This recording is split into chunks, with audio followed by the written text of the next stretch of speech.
Introducing PubCoin. PubCoin is the rewards program for pub sports contributors. Regular chat contributors share their play of the day, POD, in the YouTube chat, including the phrase POD in their message. At the end of the week, the amount of units earned are converted into PubCoins. PubCoin can be used as reward points for prizes, shop discounts, and contests.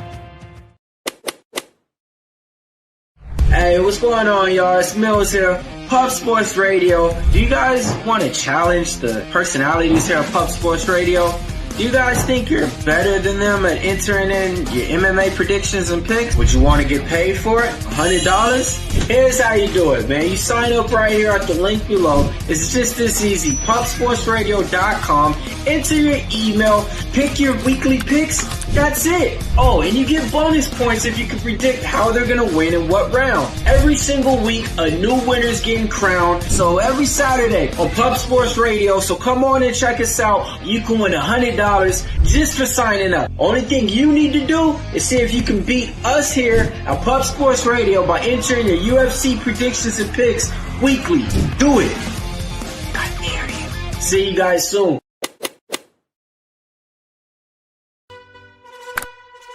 Upgrade your membership to gold, you will be automatically entered in every horse race every Wednesday to race horses. We are racing camels today. Shout out to the gold members. We're racing in San Antonio immediately here. And we're off. 2 minutes, 74 canals on this racetrack. It's wide.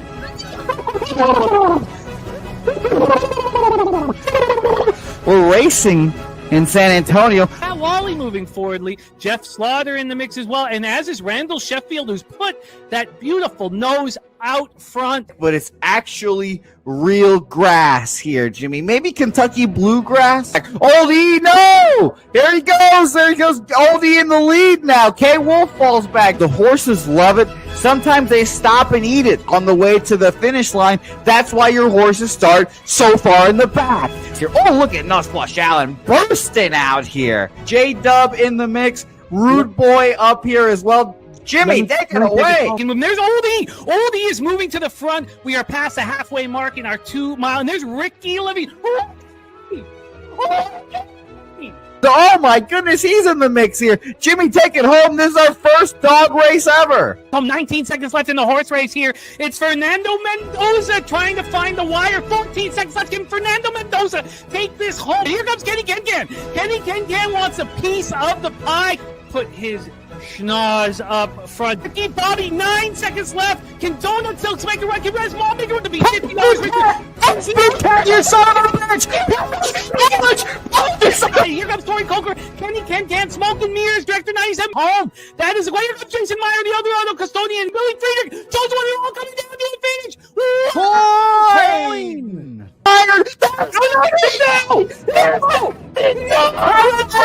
Nowhere! Oh no! Fanatical Jim!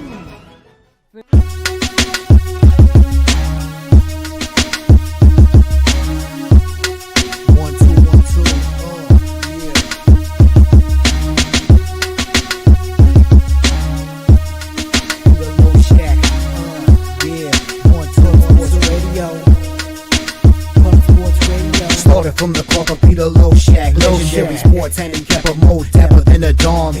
Father young phenom, known as Jimmy, who declared one day that the bag was here to stay. Information like a PSA, when we all PSR, Pub Sports Radio, is all. There's a man named Slaughter and he flipped the script. No competition in this but they quit the trip.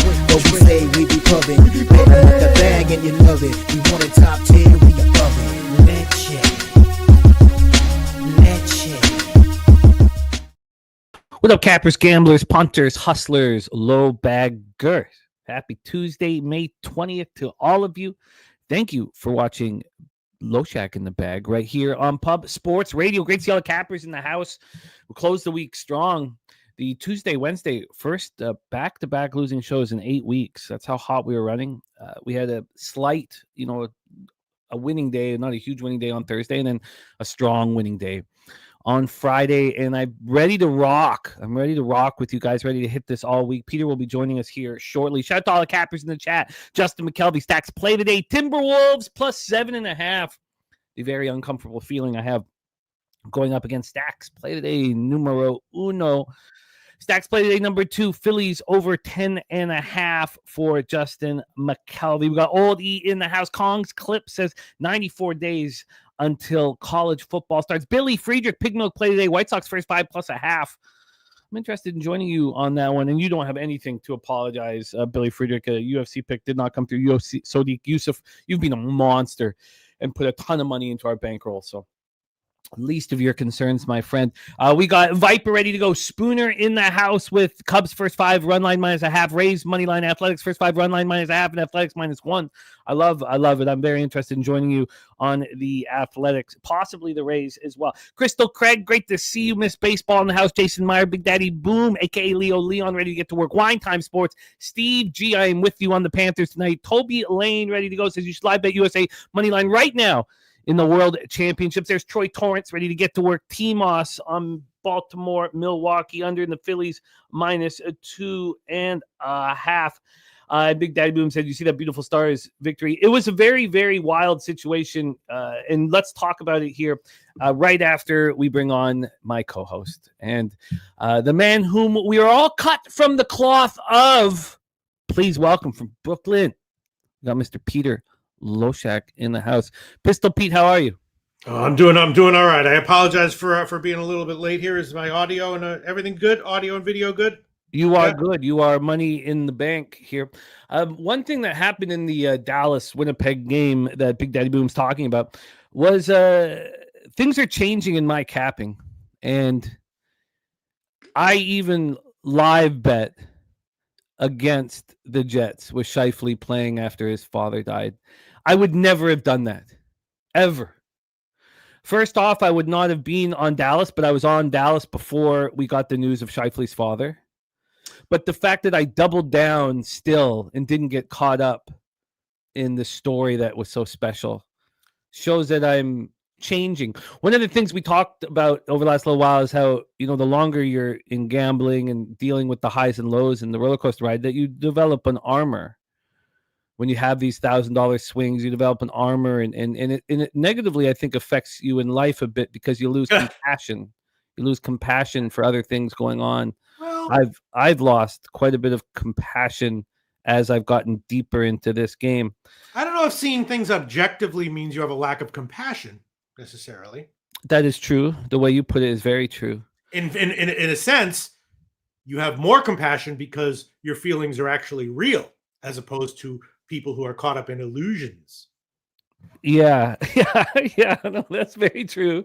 That's very true. We should make a movie about gambling / Buddhism. Yes, we should.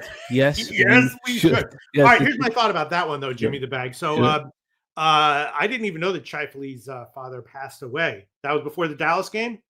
It was the night before the Dallas game. If it's a regular season game against another team that's slogging through, then of course that matters. But in a playoff game against another elite team, I just don't know if that is that much of a factor. It would have been to me before. Now I'm cold. Not cold, Jim. Seeing the world as it is, as it was created. But Scheifele did score the first goal, and the fact that the owner of the Jets didn't bring a jet for him to go home afterwards. Is he the third richest man in Canada, second richest family in Canada?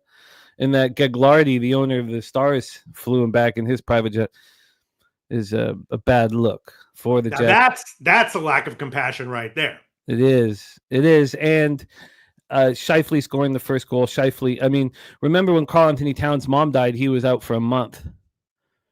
Scheifele plays that next day. But Scheifele scores and I live bet Dallas. I just never would have done that before. I would never, ever have done that. Shout out to everybody joining us. We got Jay Kopp in the house, ready to roll Spenny penny bombs with his NBA action. I've moved on both the NBA game and the hockey game. And not only that, I've doubled up on both. We're going after it. Something I try not to do in game ones. Dave Redling ready to go. Ronnie Lofton in the house. Aubrey ready to eat. Great to see you. D Jenkins, Brian Smith. Yes, I've used that. I've talked about him in that way. I do think that he's shown maturity.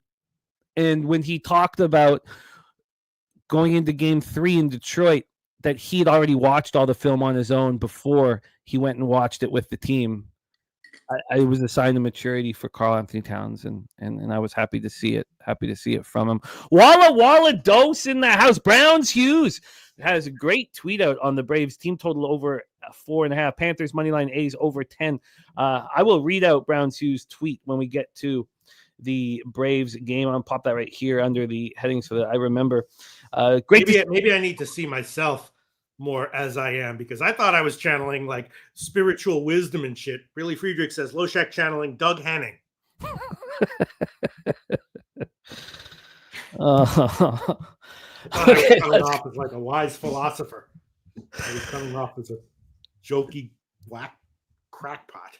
Toby Lane on the Thunder and Canes tonight. I want to bet the Canes, and I didn't. If it goes the way I have scripted it, I will be on the Canes in game 2 while they're down 1-0. That is my and I expect to be on the Canes probably more than the Panthers in the series, but I'm not starting that way here. Says the line's on a 3-team parlay minus 160, minus 120. I'll have to pull up a calculator for that, DC Capper. I can't do that right this very second. If somebody has a parlay calculator, if you could put that in for our guy DC. Peter Loshak, we've got a lot to do today, and it is just the two of us today. Our producer, the backbone of the channel, Jose Bouquet, not going to be available to rock with us here today. And shout out to our friend Jose. And also Jose, even when he can't rock with us, focuses on the work and making us look good and prepared. And here we go. There is our NHL record, and we have all the graphics, so he's got us all hooked up here. So Peter Loshak, without further ado, shout out to our guy Crip Key. Says, what's better, the Panthers coming in hot or Canes on rest? That's a great question, Crip Key. It's a perfect question. Perfect. And the answer is, in game 1, it's the Panthers coming in hot. In the series, it's the Canes having rest, I believe. Peter Loshak, let's get to work, my friend. I am 1 victory away from 20 units on the season, something I want very badly. And as you may know, I made futures, preseason futures on Cup and Conference. And actually, it's not preseason because I didn't make the Dallas futures on Cup and Conference until the long-term injury reserve was going to be used for Sagan. And then it was for Heiskanen, and I was already in.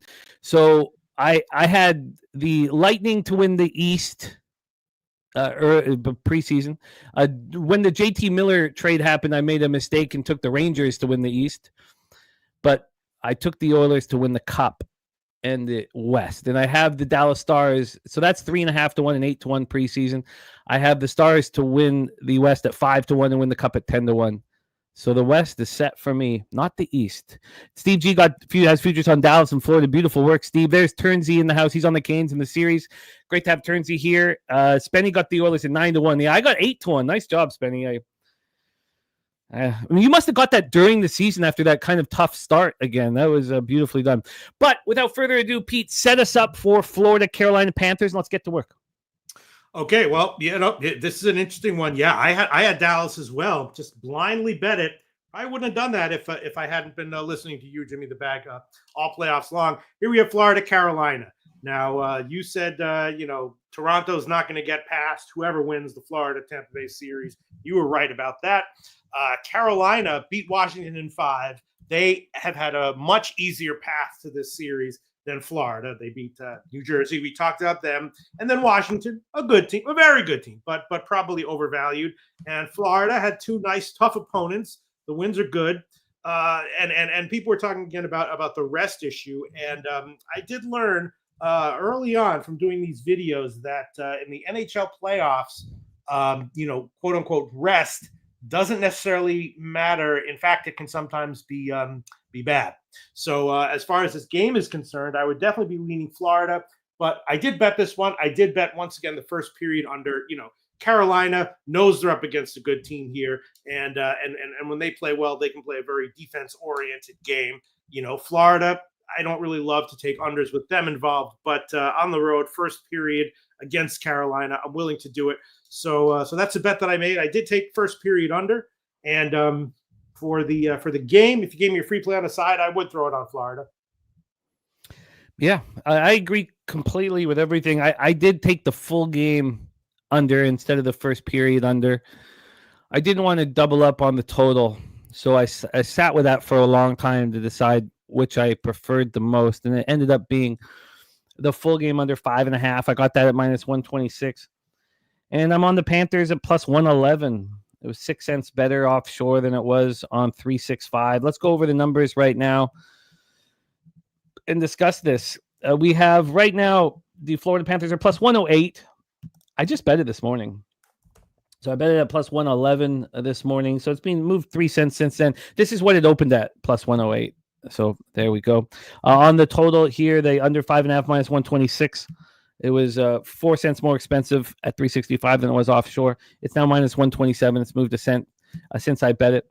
AM said, I think this is going to be a really physical, chippy game one. Entertaining the over. Could see a lot of penalties.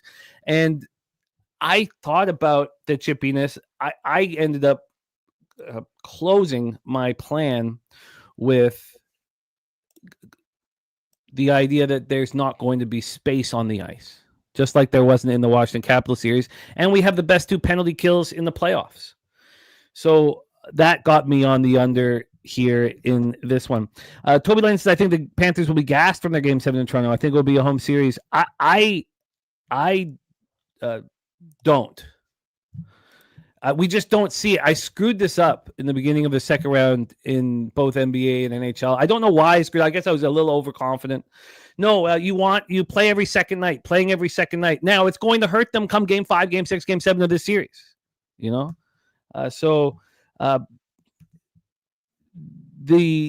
I think AM is right. It was not a stressful game 7. It was not a physical game 7. So I don't feel. I think it's going to help Florida traveling right to Raleigh from Toronto. Let's get into this. Bobrovsky this year in the playoffs has been quite good at times. 8-4, 2.31 goals against average, 901 save percentage, 2 shutouts. Freddie Anderson's been phenomenal. But again, I do believe that the Hurricanes have faced weaker competition. I was not high on Washington all year long, and Carolina dispatched them with ease. And then the Devils maybe shouldn't have been in the playoffs. I don't feel like, it's been very tough. But 1.36 goals against average, 937 save percentage. You can't knock that. You just can't knock that. The Florida Panthers had the 13th best power play in the regular season and the 10th best penalty kill. And in the playoffs, their power plays become worse, 20.5%, just 3% worse. In the playoffs, though, their penalty killing is second in the National Hockey League playoffs, 89.5%. The fact that these are the best 2 penalty killing teams, in my estimation, means there will be a shortage of power play goals. It means if you want the over, it has to be 5-on-5, and we're going to go into that here in a second. But in saying that, I do think there are going to be penalties. I think that AM's thought on this being a chippy game one is quite a legitimate feel for it. Steve G says the East was way weaker this year except Florida. I agree completely with that.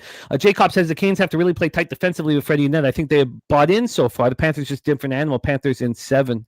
Neil Slow says, who do you have to win the series? I haven't bet that. I haven't. I'm just so high on Dallas and Edmonton. I'm just in. But I guess I would bet Florida. I would bet Florida to win the series, and maybe that's worth a unit. Nothing much, but maybe that's worth a unit, now that I think about it. I think that Florida will, face the winner of Edmonton-Dallas, but I haven't bet it yet. -130 is a fine price, too.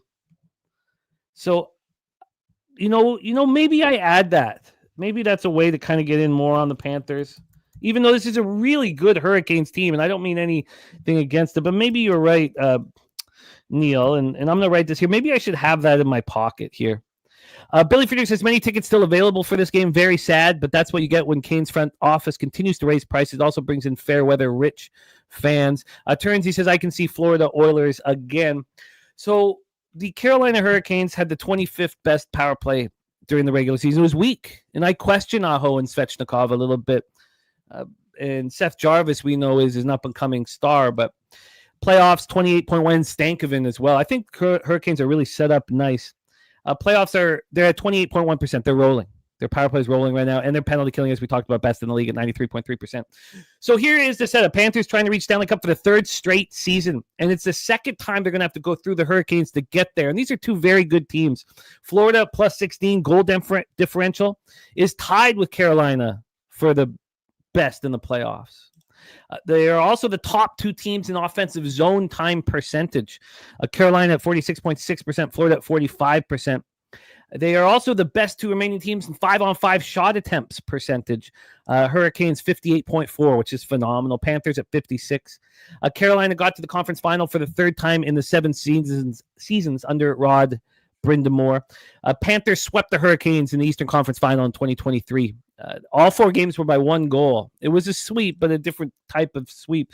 Now, what was wrong with the Hurricanes that year was they only scored 6 goals on 174 shots. They couldn't get it past Bobrovsky. They're a stronger offensive team now, with the likes of Jarvis and Stankoven and players of that ilk, Blake.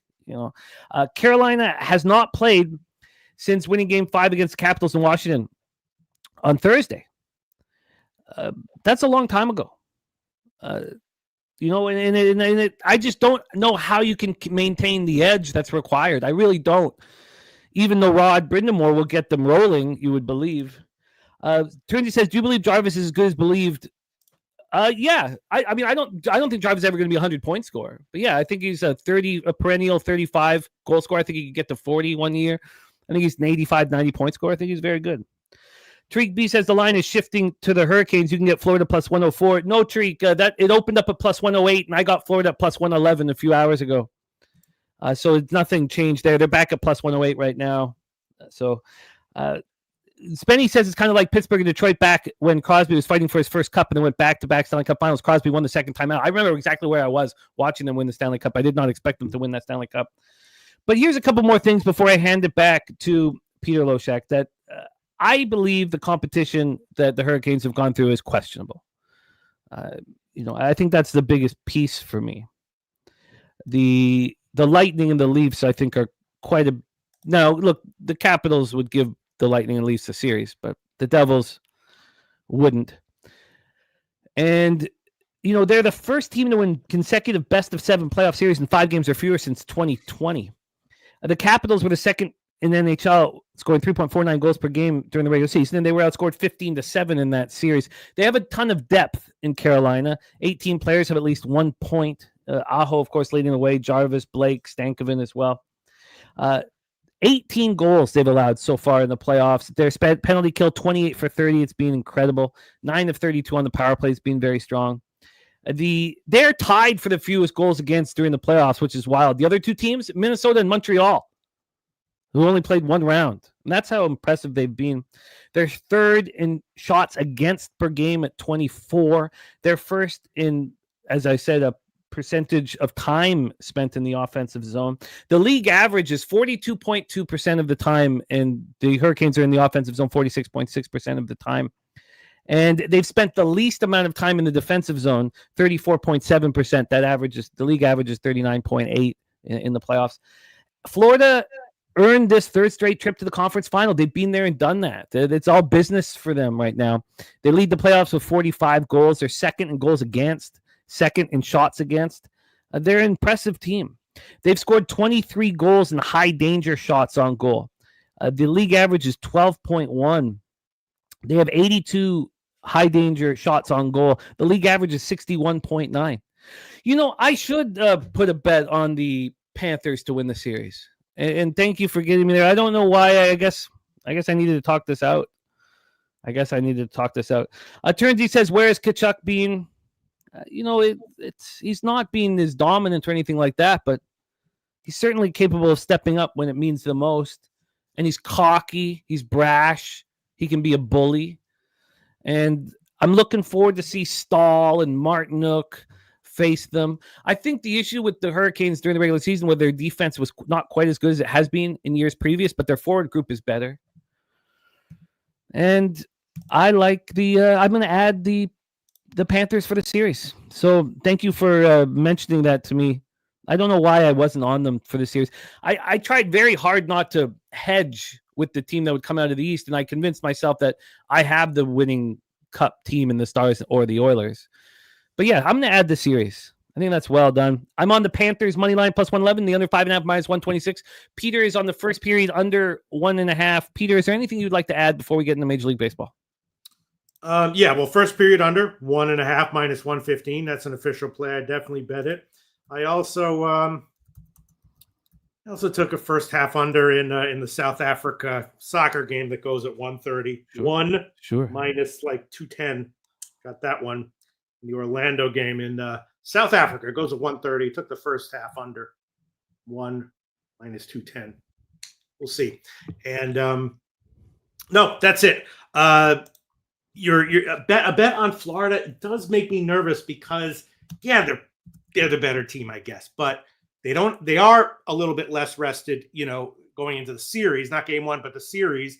Carolina has home ice advantage. Carolina's a good fucking team. You know what I mean? They can play that and they play a style that tends to do well in the playoffs when you do it at an elite level, simple, tight, reducing scoring. So it just makes me a little bit nervous. You know what I mean? Yeah. I mean, these are quality hockey teams. They're very, very skilled hockey teams.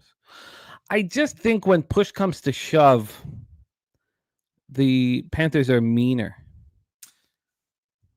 That's all. I just think when push comes to shove, they're going to try to hurt your best players. They have an edge to them, a cockiness to them. And I don't think the Hurricanes are quite there, especially defensively. And for us to sit here and say Frederik Andersen has been phenomenal against the Devils and Caps, sure. Now let's see. I don't feel like, I would just be betting one unit on the Panthers for the series. There may be a point in the series where you can get a better line on them. But nice job, Toby. Great work there. Oz B says Marchand, 15 goals, 13 assists against the Canes in history. I see him showing up here. Joseph Gomez says no fear in the Hurricanes, solid home record versus away. Yeah, look, there's no gifts in the conference finals. The Hurricanes have earned this opportunity. I don't think it was a very difficult road, but they've earned it. So yeah, there's concerns, but I think that not playing since Thursday, and Pete has touched on too, is going to hurt the Canes in game one and help them in the series. So I don't mind adding another unit on the Panthers. The better thing to do though, and I want to think this over a little bit more, the better thing to do would probably be if the Hurricanes win game one, then the backup plan, then you bet Panthers to win the series. Maybe I should do that rather than have two units here to start the series. I think that's better, actually. That makes me more comfortable. I'm not going to bet the Panthers to win the series here. I've got them game one. I bet them game one. It's a unit. I don't want to have too much invested at the very start of the series. So then if the Panthers lose game one, I'll bet them to win the series. And if they win game one, well, then I'm in business. I cashed, and that's what I'll do. I still love the idea that, I still like them to win the series, but I'd rather use it as a backup plan here in case I lose this bet.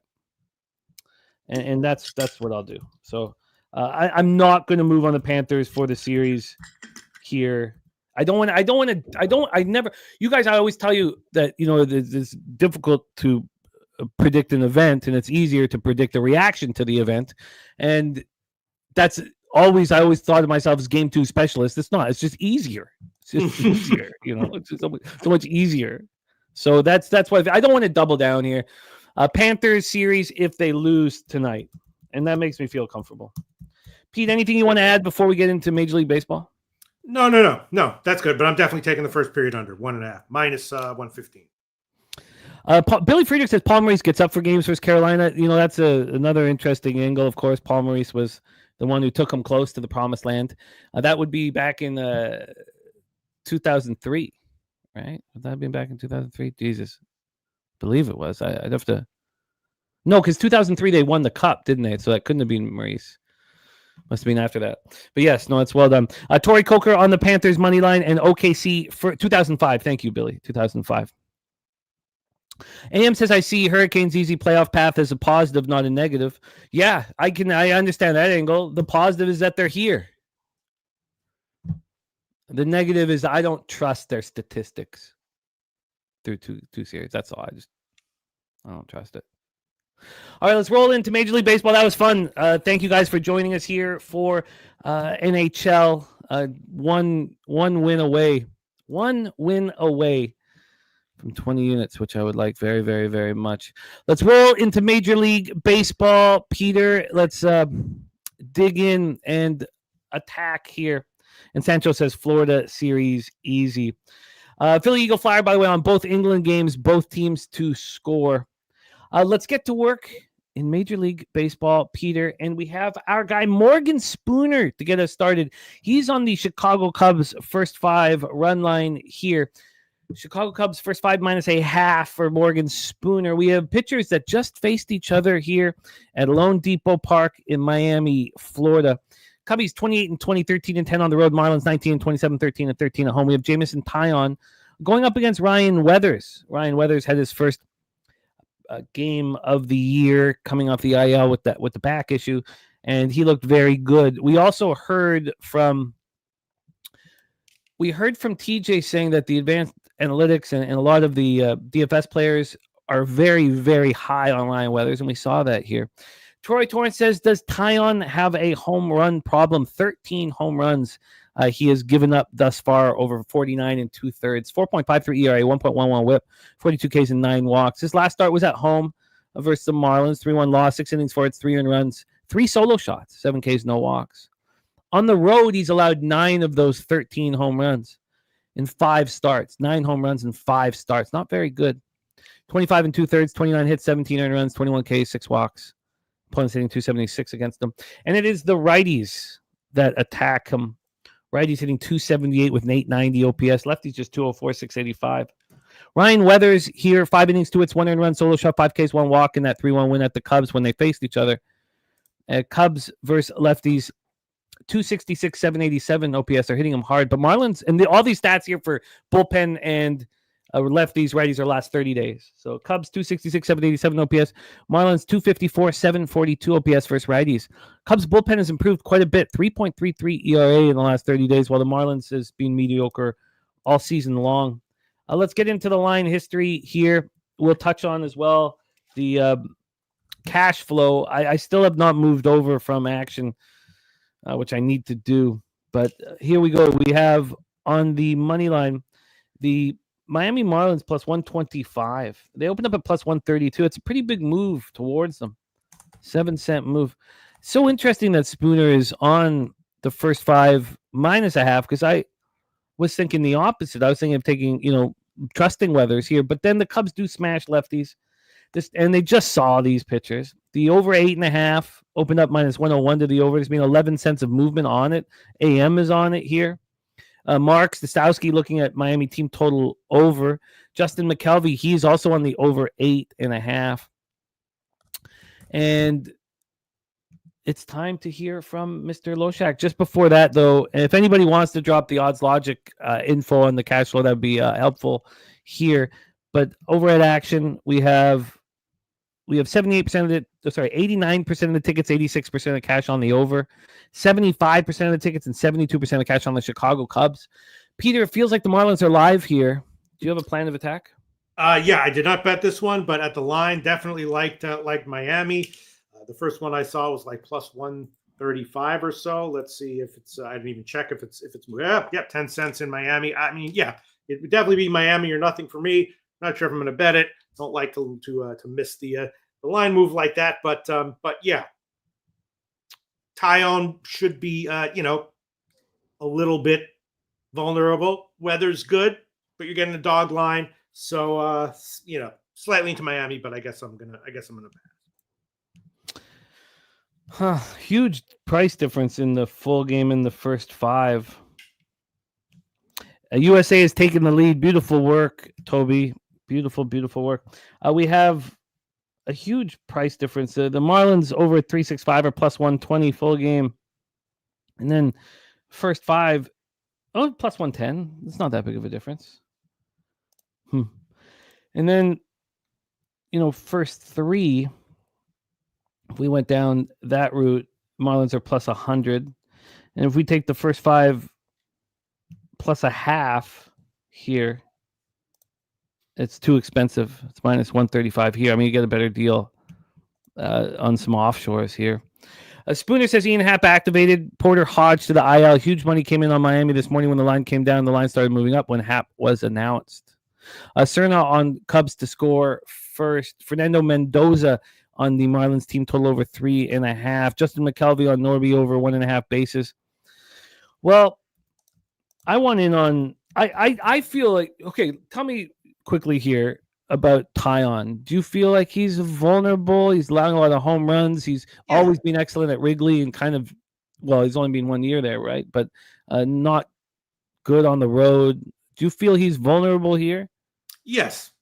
I mean, he's a good, quality pitcher.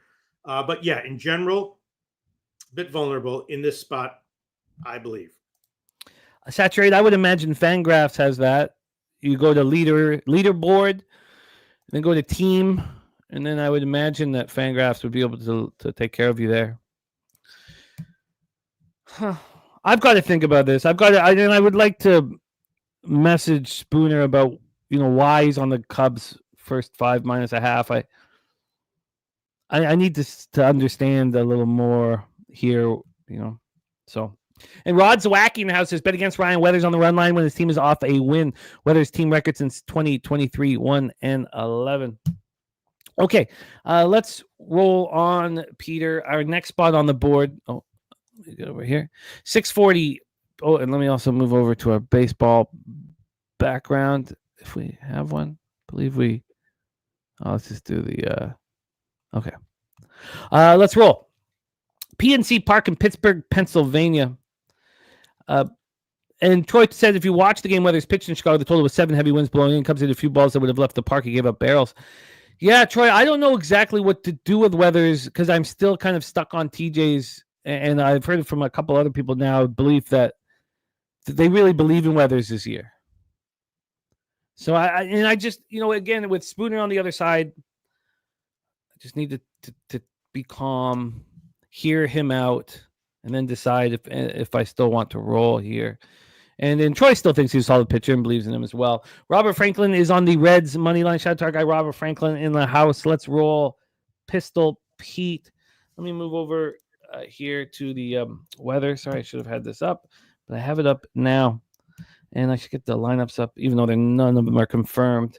But let's roll my friend Bailey Falter on the bump. I have become a Bailey Falter fan, and it feels like the time is right for the opportunity to back him.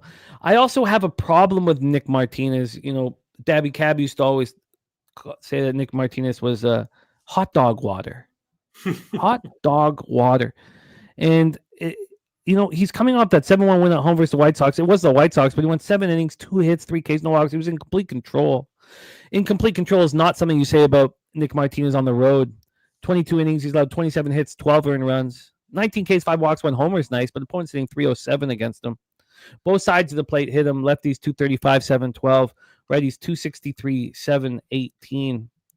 The weather in Pittsburgh, 69 Fahrenheit, feels like 64. It's freezing up here. Like freezing cold, awful. So Pittsburgh, a little chillier, I guess, 64. 7.2 miles per hour in. Dies down at 6.3 miles per hour in. Robert Franklin says Reds have beat up Falter last 3 starts, 3, 5, and 4 earned runs. Did any of those starts come this year? Robert, I'd love to know that. I should have that information, but I don't. J Cop Reds money line Falter over 1.5 walks, plus 158 for J Cop. So Bailey Falter, he only made it through 3 2/3 at the Mets. Walked too many batters, 5 walks, but he didn't allow an earned run. At home, he's been quite good.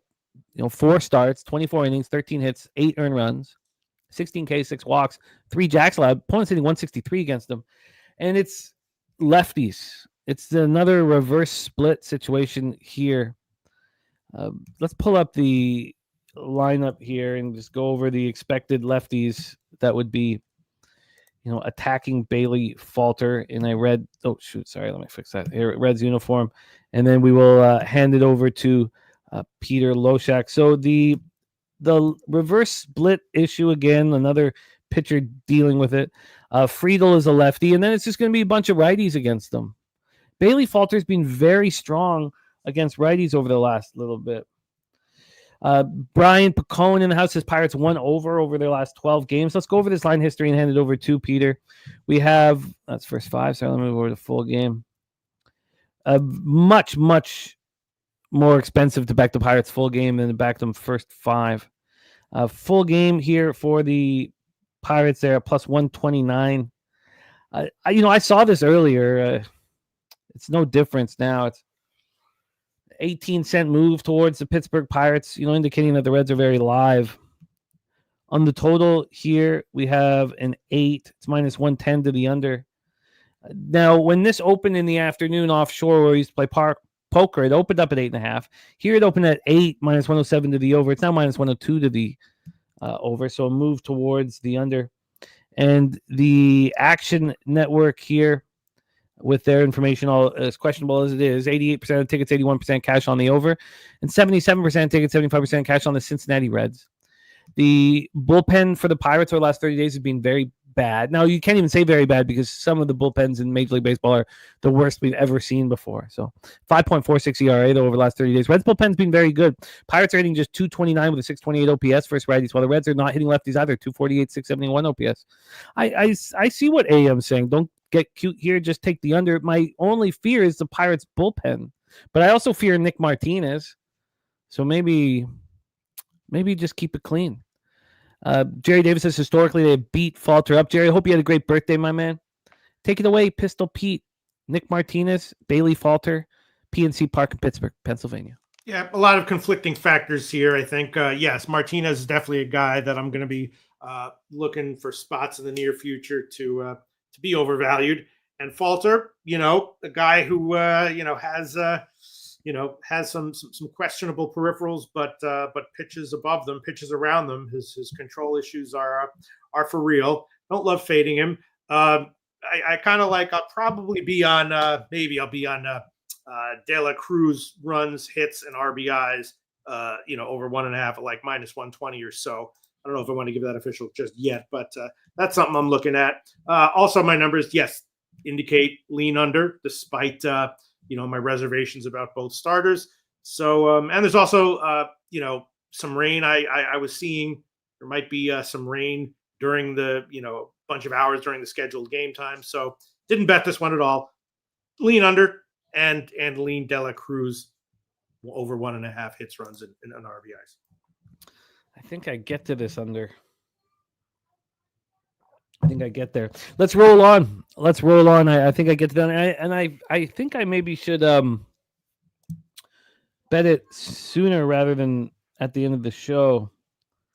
I see some of the offshores have moved it to minus 120. But not, has there been a move? Yeah, no, there's been a move back to the over at a couple of these books that I believe are sharp. And yeah, okay. Let's roll. I don't think I need to bet it now. Let's roll on. Next up for us, Peter, is the Braves Washington Nationals. I talked about our friend Browns Hughes and his plan on the team total over 4.5 for the Atlanta Braves. This is from Browns Hughes, who's on that team total over 4.5 minus 125. Says since the start of the season, the Braves changing cities with an off day are 3-1 with an average of 6.25 total runs. Says last time they faced Parker, they left 20 runners on base and didn't hit a single home run, yet still scored 4 runs. Over the last 5 games, the Braves are averaging 5.8 runs in total. Parker has a 4.75 ERA last 4 since giving up 0 runs in 8 innings against Baltimore. That is from our friend Browns Hughes. And we have the Spencer Strider issue here. And Spooner saying only worked 65 pitches in the sim game. Also, his velocity was down, not heavy, but it was down in that simulated game last week. So Spencer Strider's only had that one start, April 17th. Oh, thank you, guys. Sorry, I'm doing the graphics here on my own. So, here we go. Get this up. Thank you for that. And apologies there. Thank you, Eldorado Custodian. So, let's roll here. Strider, April 17th, only start, 5 innings, 5 hits, 2 earned runs, 1 homer, 1 walk, 5 Ks in that 3-1 loss at the Jays. And then, then we didn't see him. It was a strained hamstring that he was out for. Mitchell Parker, 3-3, 4.32 ERA, 1.30 WHIP, coming off the 5-4 win against these very Braves that Browns Hughes was talking about. Lefties are hitting him harder than righties at this point, 255, 730 OPS. Lefties are hitting Mitchell Parker, the southpaw.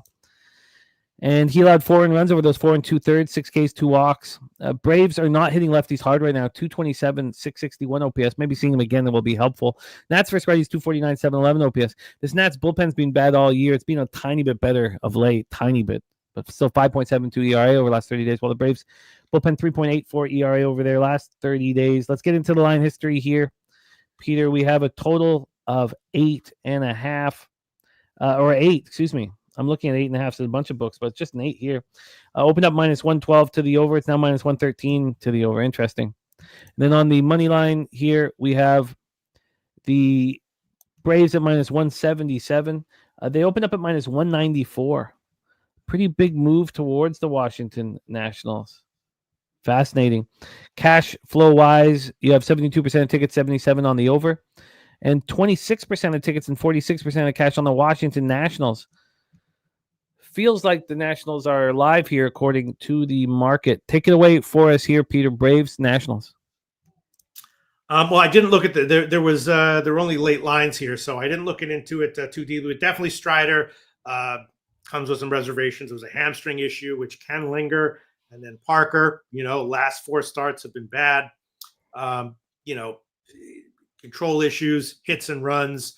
And so I expect Parker to struggle again. Not exactly sure what to expect from Strider. At the line, though, I couldn't take Atlanta. It'd be Washington or nothing. And maybe a lean to the over, but I'm going to hold off on that as well. Interesting that this offshore that we deem the sharpest is not moving it to 8.5 while the others are. Yeah. That's anybody wants to bet an over, they're just opening up their arms to it. And they're not the only ones. I mean, the book that I deem the sharpest in Costa Rica, they've just moved it to 8. They moved it to 8 at a pick'em price. They moved it to 8 3 minutes ago. So this opened up at 8.5 minus 107 to the over, and now it's an 8 at a pick'em price. That's doesn't quite correlate the way I'd want it. But Wager Detective on the over as well. It always makes me nervous when some of these sharp books are saying, "Hey, if you want to make a certain bet it here." But I have copied and pasted the action here. Robert Franklin, he's got his action on the Reds game. Sorry, but I've copied and pasted everybody's action, so I will be studying this a little bit longer, and this will not be the spot that I move on. All right, let's roll on to the next spot on the board here. Fenway Park in Boston. New York Mets, Boston Red Sox, and Walker Buehler back from dealing with the right shoulder inflammation. He threw a successful batting practice session on Thursday. That's all he's done. He hasn't had any rehab starts. Out with that shoulder inflammation in the right shoulder, the pitching arm. We have Clay Holmes on the other side, who's been quite good this year. Let's start with the weather over at Fenway and go from there. We have, here we go. 56 Fahrenheit, feels like 51, 7.2 miles per hour in, and then drops down to 5.4 miles per hour. Let's get into the line history then for this one. We'll start with the total. This total is an 8.5. 8.5 across. It's minus 111 to the over. But this was a 9. This opened up at 9 at 6 this morning. It was minus 111 to the over then. And it moved to 8.5 at 12:36 p.m. So it's a half-run move towards the under. And then when we get to the cash flow here, we have... when we get to the side, we have the Boston Red Sox plus 190, now plus 120. Just moved another... 3 minutes ago, it moved another cent. So the Mets opened up minus 122. They're now minus 130. Now minus 130. Interesting. Back to that last spot that we were talking about. Rod Swag says, bet under the total in Atlanta games where teams outscored by opponent by 1 or more runs on the season. The under's record is in 2025, 10-0. Wow.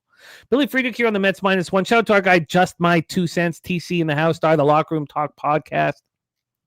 And no worries, Swiggy. Updated the NHL pool. Oh, thank you for doing that. I look forward to check it out. So thank you for that, my man. Clay Holmes, 5-2, 3.14 ERA, 1.25 WHIP. His last start, 6 innings, 7 hits, 4 runs, 2 homers, 4 Ks, and a 4-0 loss at home versus the Pirates. On the road this year, he's had 5 starts, 25 1/3. He's been quite good. 25 hits. He's allowed 7 earned runs, 23 Ks, 8 walks, and he's not allowed a home run on the road. The 3 home runs he's allowed have come at Citi Field. 258 opponents batting average. Splits are great. Lefties, 229, 618. Righties, 256, 653. And then Walker Buehler. So Walker Buehler was getting it, Pete. He got off to the bad start. He was getting it. And when pitchers start, young pitchers who this is a very important year for him in Boston after, starring in the playoffs when we kind of counted him out a little bit during the regular season. And he got right. And then he sat and watched for a few weeks. And I think he's vulnerable in this spot. I understand why this line is moving towards the Mets. Walker Buehler is allowing lefties to hit 300 against them, but just with a 781 OPS, so not a ton of power. Of course, we're talking about Soto or Lindor. I'll hit from the left side. Soto, Lindor, Nemo, Beatty, McNeil are the lefties. I can understand why this line is moving towards the New York Mets. Mets versus righties last 30 days, 262, 774 OPS. Red Sox versus righties, 247, 752 OPS. Red Sox bullpen has been quite good over the last 30 days. Maybe that's the only good thing you can say about the Boston Red Sox over the last 30 days. Their bullpen's been good. The Mets bullpen has come back to earth a little bit. Over the last 30 days, the Red Sox bullpen's been better. Take it away for us here, Peter Loshak, Mets, Red Sox. Yeah, this one also I didn't look into too deeply because there was no overnight line that I had, and Buehler, not sure exactly what to make of him. Overall, I would be leaning under on this one. And as far as the lines are concerned, yeah, got nothing on that one. It's just too many unknowns here. But slightly into the under, but I'm gonna have to pass again just because I need to look into Buehler a little bit more. Buehler does concern me, but it's cold. The wind's blowing in. The bullpens are pitching well. Yeah. I can understand the under for sure. I mean, he'll probably be okay, But then on the other side, you got Clay Holmes, who is, good. Little bit of an issue when he goes into a more hitter-friendly park, but he's good. Yeah, I do like the under, actually. I might give that official and buy to 9 minus 120. I mean, I think it makes sense. I also like the Mets in this spot. I do. Rod Swag says, bet under the total New York Mets games in the interleague game. The under's record during 2025, 13-3. Wow, that's beautiful. Jerry Davis says, Mets 530 OPS last 7 days. I do not trust Walker Buehler in this start. That's the only reason why I wouldn't be on the under. But Troy Torrance. Why don't you trust him? Because you think that when he was pitching before, it was a bit of an illusion? No, this is why. Okay, psychologically, we saw the same thing with Leiter Jr. Right. You get off, you get right. Now, Leiter Jr. we knew he was going to start the year well. Jose talked all about it. He had 2 great starts. Then he goes on the IL with the blister, and then he's just not fully there. He comes back. He's not fully there. He gets lit up. Now he's coming back. I think that Buehler started poorly. He got right. And then he had to deal with the shoulder inflammation. And, when was that last start? That last start was April 26th. So we're almost a month. So I just think psychologically you get right and then you fall off. He's somebody who's never shown full consistency ever. He's a streaky pitcher. So I I like the Mets honestly better than the under, but I like both. So I'm going to move on this game. We'll see if Peter makes his official. Dabby Cab in the house. Great to see you. Nate Cerna AM is also on this under 9 here. And Rod's Wax has been on the New York Mets on the money line after a loss by 2 runs or less. New York Mets record during the 2025 season 10-1. Robert Franklin on the Mets money line. Let's roll on to our next spot on the board, Peter. 7:05 p.m. Eastern. We have the Houston. Sorry, Jim. I will add one, though, from the Braves game. Eli White hits, runs, and RBIs 1.5 over -130. I'll add that one. All right. Loshak moving on Eli White. Over 1.5 hits, runs, RBIs. What was the juice? -130. You are in business. All right. Let's roll on the next spot on the board. Houston Astros, Tampa Bay Rays, George M. Steinbrenner Field at night. Let's take a quick look at the weather that we will be dealing with here in Tampa. 87 Fahrenheit, feels like 91, 7.2 miles per hour to left center. It feels like the opportunities to bet unders in these late games are starting to go away as it's getting hotter. Or I shouldn't say starting to go away, it's just that the weather is not helping us anymore. You have 28-year-old Brandon Walter on the hill. Sugarland in 2025, he's been very good. 2.27 ERA, 37 strikeouts, 7 walks, over 35 2/3. That's 5 starts and 4 relief appearances. His big league career was just in 2023. He did not look good. 9 relief appearances for the Boston Red Sox. So he's been very good in Sugarland. He's been phenomenal over the last 22 innings. His last 22 innings, he's got a 1.23 ERA, 0.64 whip, 22 strikeouts, and 1 walk. Now, in saying that, he's not gone 5+ since May 3rd. So he's not going to go deep into this game. And the Astros will have to rely on their bullpen that's been phenomenal. It's been excellent. So we have Zach Littell here on the other side. 3-5, 4.31 ERA, 1.12 whip. Just 32 strikeouts and 54 1/3. He's never been a strikeout pitcher. He's allowed 13 home runs, though. It's been a problem. He even allowed 3 home runs and 8-3 win at the Jays last out. He started 4 games at home this year, 11 earned runs. Not very good. 5 home runs allowed, 264 opponents batting average. Lefties are hitting 250-802 against the righties, 252-748 OPS. Astros versus righties last 30 days, 266-730 OPS. Raves are still not hitting lefties at all. At all. 192-537 OPS. Both bullpens have been very good. So if we expect the Rays to struggle against Walter a little bit, I don't know how much the Astros are going to get off of Littell. This Astros lineup is, really nothing to fear. It's just so different without Jordan there with that in the middle, in the meat of the order. So let's take a look at the line history and then hand it over to Peter Loshak here. We have the Houston Astros at +117, a big move against them. A huge move. The Astros opened up as favorites -114. Now they're +114. Just a huge move against them. Interesting.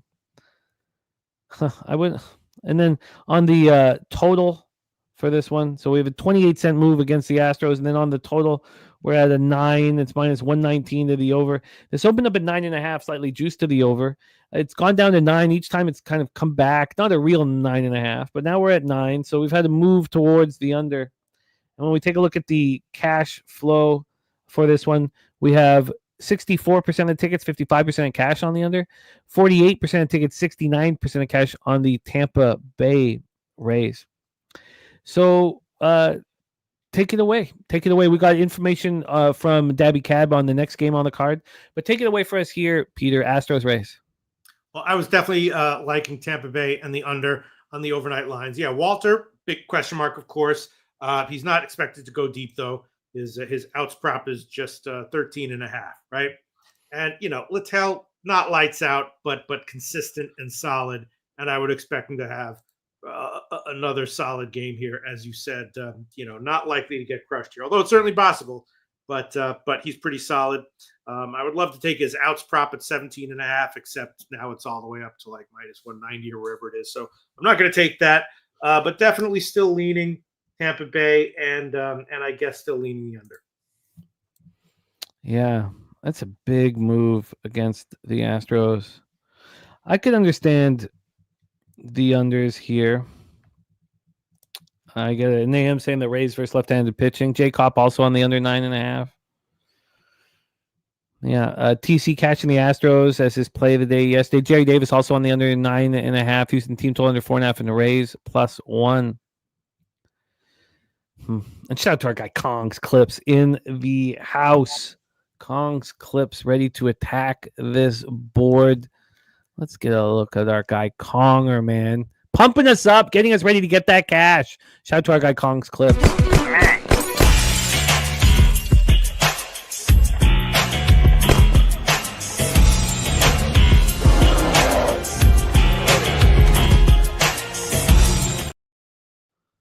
All right, let's roll into our next spot on the board. And Dabby Cab says he bet the Rangers Yankees first 5 over 4.5. Says Corbin has been great this year, but I'm taking it as a buy the over low sign, not him figuring something out. Interesting. Texas Rangers, New York Yankees win the Bronx. Yankees 15-9 at home. Rangers just 8-13 on the road. Thank God for their home record. Take a look at the line history here for this spot. Yankees, Rangers. We have the total at 8.5. It's -110 to the over. This opened up at 9. It's dropped down to 8.5. We have a half run move towards the under. Let's get to the money line here for this spot. We have the New York Yankees -194. They opened up -177. So a big move towards the Yankees. Huge move towards the Yankees. AM is on the under 9, says Corbin deals keep getting huge totals because the books know the public hates Corbin. Tariq B on the Mets Yankees parlay, and Robert Franklin on the Yankees run line. Corbin has looked good. He has looked good. 3.3, well, much better than we expected. 3.35 ERA, 1.30 whip this year. 29 strikeouts in 37 2/3. His last start was a pretty simple situation for him against the Rockies, who aren't hitting lefties in at home. And he had a quality start. 6 innings, 4 hits, 3 earned runs, 2 homers, 9 Ks, and a walk. On the road this year, he's been a little more susceptible. Only 7 strikeouts over 16 innings with 8 walks. Allowed 3 home runs, but only allowed 7 earned runs overall. Lefties are hitting 258, 859 against Corbin. So another lefty with the reverse splits. Righties 255, 717. Then you have Will Warren on the hill, coming off 3-2 win at the Mariners. He has started 3 games, just 3 games at home. 18 strikeouts over 14 2/3. He's allowed 7 earned runs. And he's also getting hit by lefties, 263, 771. He's been shutting down all righties. It's just lefties that we really need to worry about. And that Texas lineup has few lefties to fear. Josh Smith, Jock Peterson, then Hyman Haggerty, 8-9 are switchies, and we'll decide here. AM says Ballpark has this as -13% runs scored. That's very helpful information. Thank you. Says most pitcher friendly park today is Yankee Stadium in the Bronx. 65 Fahrenheit at first pitch, feels like 59, 7.2 miles per hour in and dies down to 6.3, but it's always blowing in. The Yankees are smashing lefties. Last 30 days, 277, 903 OPS. Rangers are only hitting 236, 691 OPS. Rangers bullpen has not looked as good the last 30 days. Just a ERA, a taint hair under 4. Yankees bullpen 3.47 ERA. So that's where we stand here for this one. Take it away, Peter. I'm all ears. We've had a big line move towards the Yankees. What's your move? Yeah, I agree with pretty much everything that was said. I don't love the spot for Corbin, although I do like the under anyway. I did make a bet. I did bet Warren over 15.5 outs, which is a little bit risky because, he's the kind of guy who can give you quality 5-inning starts and then your 15.5 lose. But hopefully he'll be able to bring it in. I'll make that official. 15.5 -110 is the line here. So, Texas, they have a new hitting coach and they're hitting a little bit better now. But I think this is going to be one of the better starts for Warren. So I'll take his outs prop over 15.5. So frustrating when a guy comes in and gives you a quality 5-inning start and you bet the over 15.5 outs. But I'll take it. -110. And then, yeah, Corbin, I think his rebound is a bit for real, but this is not a good spot for him. Would love to take, the Yankees here still at the new line or first 5 or something like that. Wouldn't be opposed to it. Texas team total under is also something that looks like it has a little bit of value to me. Yeah, I think all of this makes sense here. Loshak on Warren over 15.5 outs. I'm higher on Warren than maybe his numbers would lead you to. Yankees -1, I have some interest in as well. I'm not entirely sure how to do this. Aubrey says, is this a smash and grab? I don't know. I don't think Corbin is that vulnerable, but these Yankees bats are just raking against lefties. Johnny Gunn says, if anyone finds the Rangers bats, please return them to Globe Life. They'd be non-existent for them lately. What do you think of this under? A lot of the cappers are on it here. Yeah. Cuban Connect on the under. What do you think, Pete?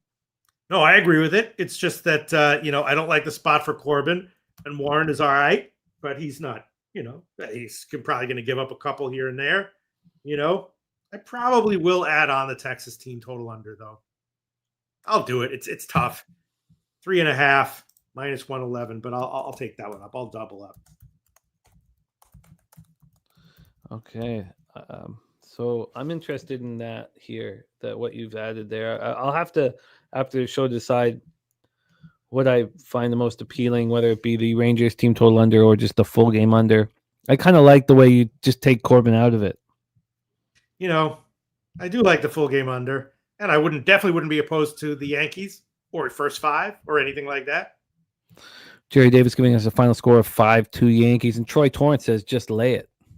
Mm-hmm. Yeah, no, I like this. By the way, our guy, just my 2 cents play of the day. Mets, Yankees, too. Mets, Yankees. So we have a couple different cappers backing these New York teams. So Tariq B and just my 2 cents, both rolling on that. J Cop, Yankees, team total over 2.5, first 5, -120, says I think they match up nice against Corbin. I feel that. And Jerry Davis giving us a final score of 5-2 Yankees. Let's roll on to the next spot on the board. This was a game that our Troy Torrance was very interested in us breaking down. San Diego Padres 27-18, but just 11-10 on the road at the Toronto Blue Jays 22-24, 13-12 at home. It's freezing up here, so roof will be closed at the Rogers Center. Dylan Cease going up against Chris Bassett. Take a look at the line history for this one. We'll start with the side and the money line. We have Bassett and the Blue Jays plus 109. They opened up, now plus 110. That just moved 8 minutes ago. But it was up at plus 113 at one point. But still very, very small 2 cent move away from them, or a tightening of VIG, really. We get to the total here for this one. We have an 8. It's minus 112 to the over. This opened up at 8.5 at 6:03 a.m. 15 minutes later, it was an 8.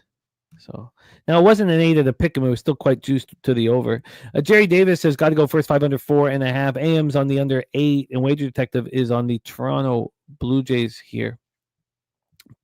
So here we go. Let's start with Dylan Cease, 1-2, 4.60 ERA, 1.34 WHIP.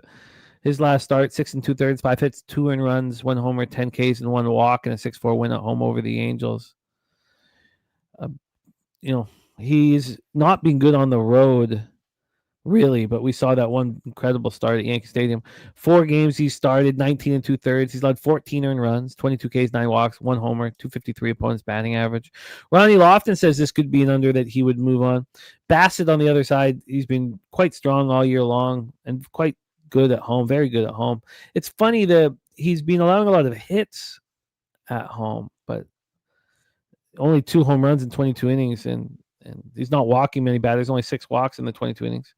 He's only allowed 5 earned runs and 4 starts at home. He's coming off a 3-1 win at home versus the Rays, 5 2/3, 7 hits, 1 earned run, 6 Ks, and 2 walks. Lefties are hitting him hard, 298, 808 OPS, but righties just 231, 607. So that leads us to this Padres lineup and the talk about the lefties that we would be concerned about. Luis Arraez batting second, Merrill batting fourth, Cronenworth batting sixth, Sheets seventh, and Hayward eighth. Those are the 5 lefties that are expected to be in the lineup here. Wager Detective says Padres are on fade alert until further notice. Troy says, remember what we should do when the public is on the road team in Toronto. Public on the road team in Toronto. Let's go over those numbers here. So the total again is an 8 juice to the over. And then on the money line here, on the money line, we have the Blue Jays at plus 110. We did that already, just that 1 cent move. Okay. And then the cash flow here as well. We have 71% of the ticket, 75% of the cash on the Jays, 92 and 94 on the over. Take it away, Peter, my friend. Padres, Blue Jays. Well, I had a bad read on Cisa in his last start. I thought it was not a good strikeout situation for him. He wound up getting a season high, getting 10 strikeouts. Now he's off of long rest. And again, San Diego should be salty here. What's going to happen when they come in here? I don't know. I mean, it's obviously, fading Toronto at home is something that always feels a little bit comfortable. Bassett off a nice home start before that had been getting hit, though. So, you got a team that's coming off a home sweep with a stud starter. Now should be salty going on the road against an uninspiring team who is having a starter who had been getting hit a bit, but coming off a good one.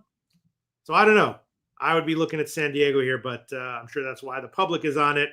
And that's why Troy Torrance is doing what he's doing. Maybe he is on it, but I'm going to hold off for now.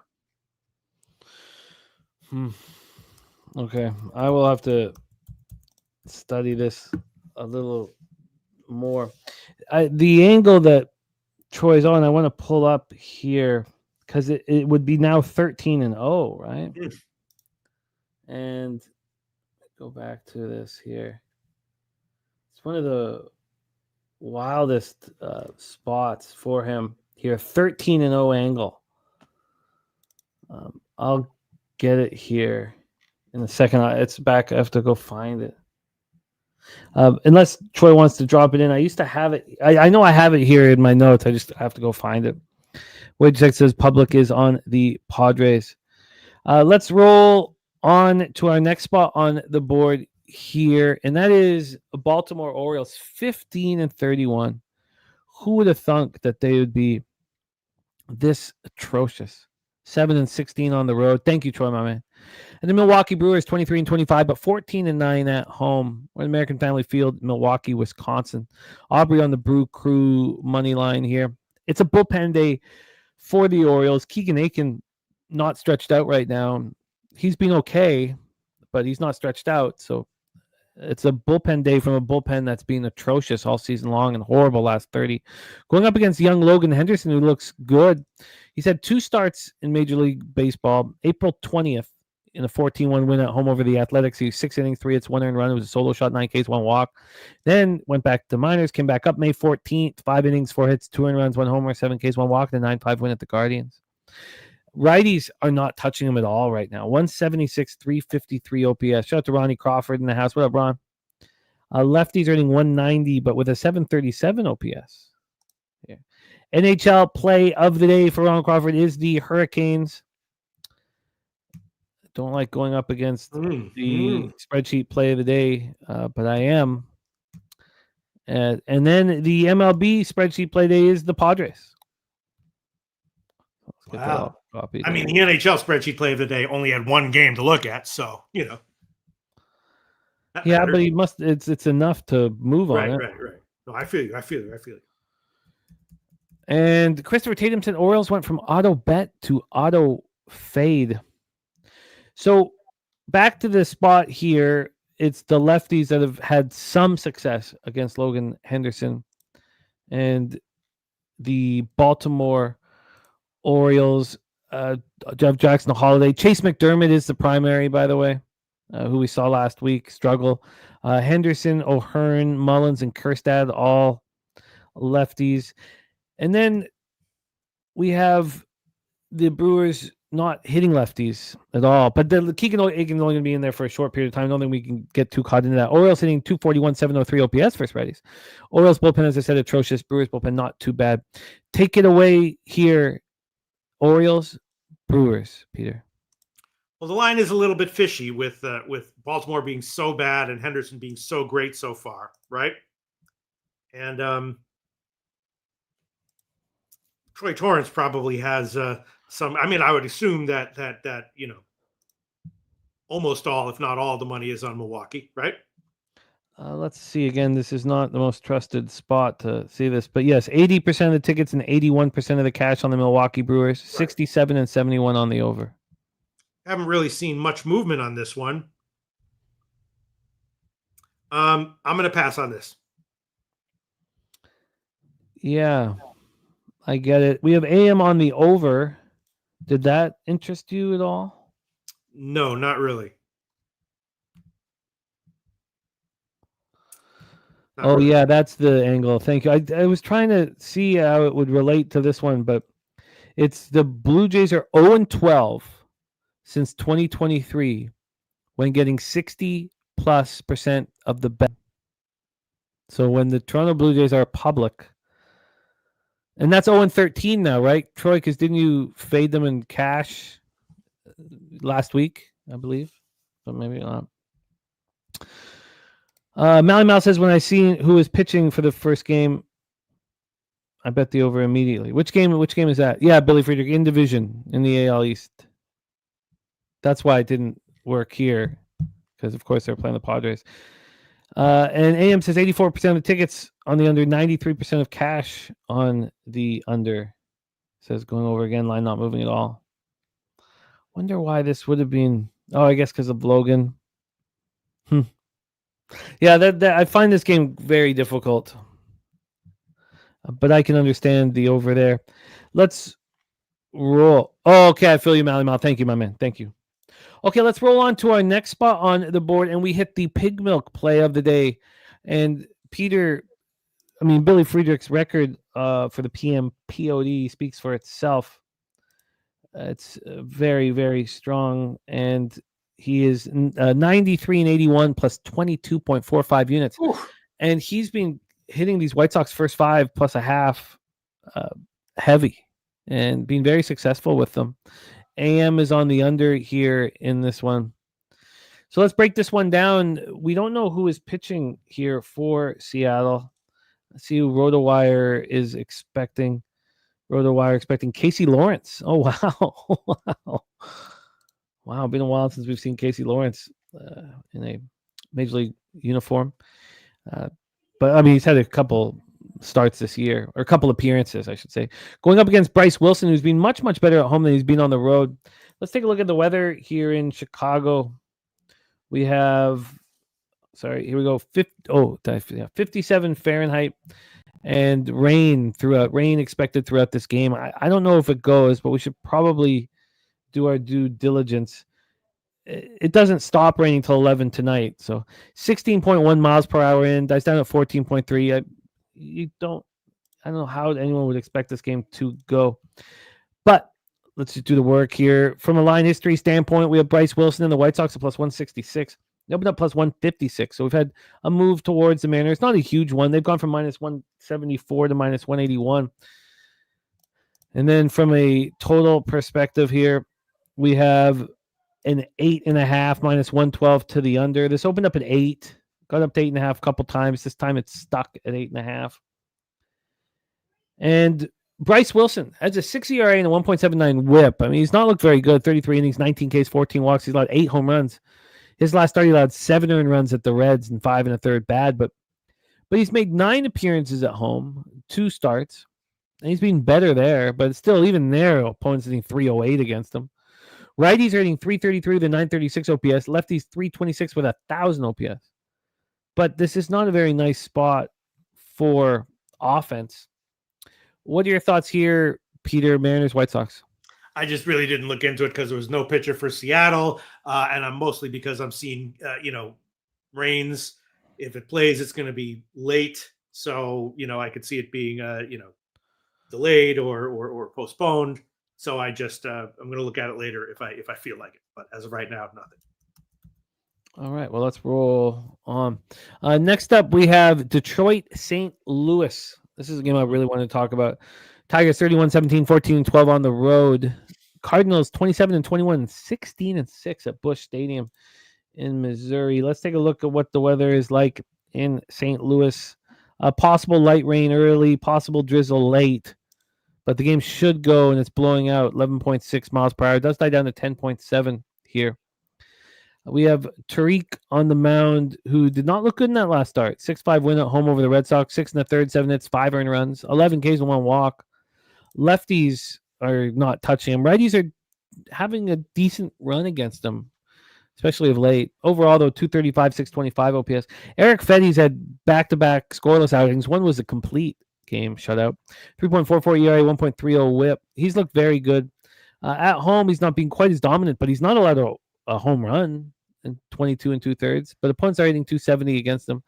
And it's righties, 257, 40. Lefties are having no luck against them.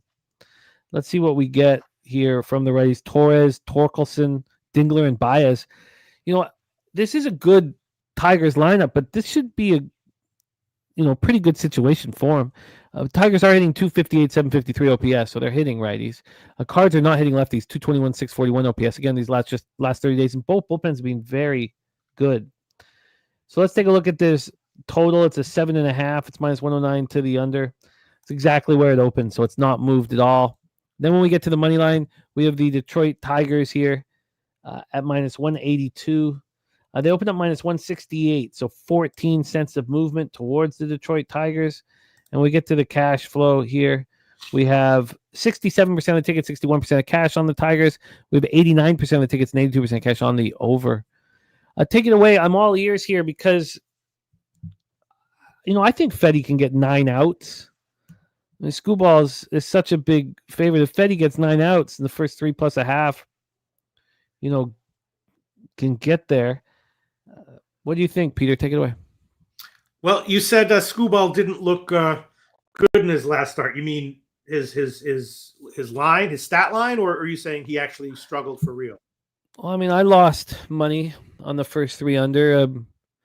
He was getting hit consistently in that start. Still getting strikeouts, though. Oh, yeah. Yeah. Detroit needs a kind of a deep start here. So I was thinking about Screwball over 18.5 outs at decent plus money. But if he's, in a way now where he's, struggling a little bit and getting a lot of strikeouts when he's struggling, that's not good for a deep run. So, but they do need a strong start from him here. And I was also leaning first 3 under despite the weather and everything. Yeah. I don't know what to do here. AM on the over. J-Cup on Tigers minus 1. Screwball 7.5 Ks. Mm-hmm. Fetty's pitching really well right now. Yeah. Very, very respectably. I mean, the first 3 plus a half is cheap enough. I mean, get me 9 outs, 9 cash. I've done pretty well in this situation so far this year. You think Screwball's injured or anything? What's up with him? All right, so he had a blip. No, I think it's just a blip. I'm sorry? I think it's just a blip. He had allowed 1 earned run at home before that start. So, I mean, it's just one of those things. I don't think it's a big deal. But he certainly hasn't been dominant on the road. And yeah. I don't know. I've lost money on Screwball this year. Mm-hmm. No. Jerry Davis says St. Louis losing some steam against left-handed pitching. Last 2 weeks, 94 weighted runs created plus. Yeah, they certainly are. Certainly have. Cards in the last 30 days against lefties are just hitting 221 with a 641 OPS. So my angle on this was Fetty. Fetty gets me 9 outs, I cash this. And I think I want to stick to that plan. So I'm leaning towards the first 3 plus a half, and that's it for me. AM says 91% of tickets on the under, 90% of money on the under. I kind of like where AM is on the over in this one. I don't know if I have the balls to do it. What did you think of this total, Peter? The total, I unless there's something fundamentally wrong with Screwball, like in first 3 and first 5 under. Is there something fundamentally wrong with him? He's all right, right? Yeah, he's fine. Think so? Yeah, Right. I do. I mean, I couldn't pinpoint what was going wrong in that last start because it was, I believe it was an early game because All right. I'm gonna take a shot here. Screwball over 18 and a half outs plus 135. I'll take a shot with it. that's a strange line.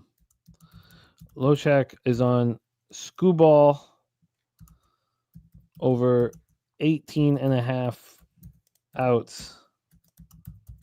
At what was the number? Plus 135? Plus 135, and I'm going to search around, maybe get even better. Wow. I mean, that's telling, isn't it, that the over's live?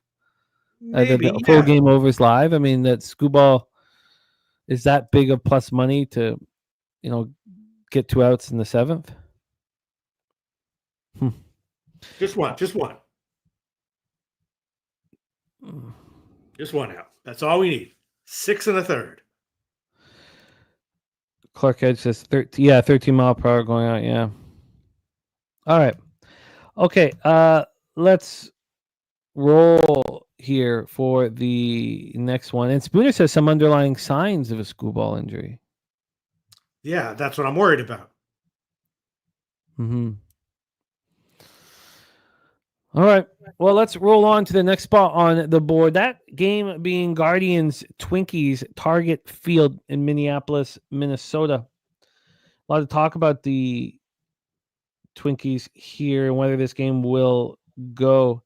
The weather-wise here in Minnesota, light rain throughout the entire game. Don't know if this will go. 15.2 miles per hour in, dies down to 13.4 miles per hour.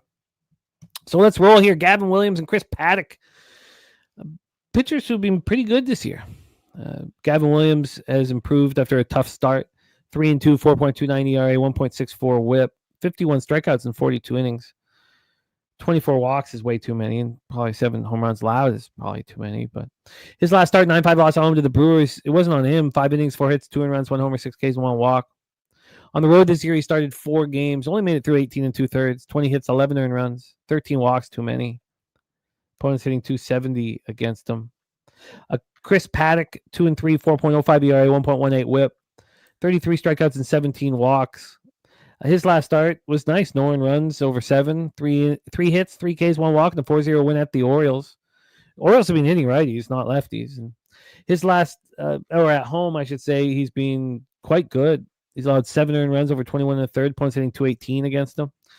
And lefties are not touching him. It's righties who are hitting 273, 770 OPS. And this Guardians club has, they're set up to be all lefties against Paddock, even though he's getting them out this year. Jose Ramirez is a switchy, and they'll decide. So is Santana, of course. Arias is the only right-handed bat. This should be a lineup that Paddock takes care of, takes control of. Really should. Guardians are only hitting 231, 690 OPS. First righties. Twins 255, 740. And the Guardians bullpen all of a sudden has been trash. Well, maybe it's a little harsh, but 4.59 ERA over the last 30 days. Twins bullpen over the last 30 days is the best in Major League Baseball. Let's take a look at the line history here and then hand it over to Mr. Loshak. We have the Twins right now minus 111, so the line's not moving towards the Twins at all. Well, it opened up minus 108, but what did we get up to? We got up to a high of minus 115. Overall, the slightest of movement. And then on the total here, we have a 7. This one opened up at 7.5. It looks like a 7.5 is going to be back here if you wait. I see 7.5s at the other books. It's now up to minus 119 to the over. So you can pay for the 7.5, which I don't mind doing here. I think these pitchers are getting the job done right now, and I feel like we're sort of still buying them low from the tough starts. Now, Paddock just had that one horrible start. So here we go. Cash flow wise in this one, Peter, we have just blew past it. We have 33% of the tickets, 52% of cash on Cleveland, 93 and 92 on the over. Take it away. The floor is yours. Okay. First of all, I'm definitely going to be taking Super Sport in the South African soccer game, plus 3/4 of a goal. This one, I think it's going to be canceled. If it's not canceled, I'll definitely be looking hard at unders all around. Team total unders, pitcher, earn run props unders, everything. I do think it's going to be canceled. It's not looking good in general. Yeah, I that is most likely. They still have the night game to complete. Jacob talking about, right? They have the game they're the 2-1 after 4. What a mess this could be. I imagine they'll try to go. The thing that I was worried about was if that first game, if they get into the bullpen too deep, then are we going to want the full game under in the late game? Teams will be tired, but it might be it might be the first 3 under, honestly. I'll figure that out. We'll see if that game goes. All right, let's roll on. And Fernando Mendoza did bet on that soccer game, Pete. He's on the draw. Let's roll on. Now, I know the one stacks is in basketball. Let's make sure I haven't. Oh, and it's the Phillies game. Okay. And that's coming up. Beautiful. Okay, and that's coming up right now. Perfect timing. Absolutely perfect timing here. And AM said one of these bets are expecting the game to be postponed and weather better tomorrow. That does make sense. Wager Texas line screams Cleveland money line. It does, and I believe in both these pitchers. I believe that they're better than their numbers indicate, which gives us opportunity to move on them. But let's talk about our next spot on the board, Phillies Rockies, and it is the Stacks play of the day number 1 here. From our guy Justin McKelvey. Stacks play of the day number 1 is the over 10.5 in the Phillies game that we are just about to break down. And shout out to our guy Justin McKelvey. Stacks.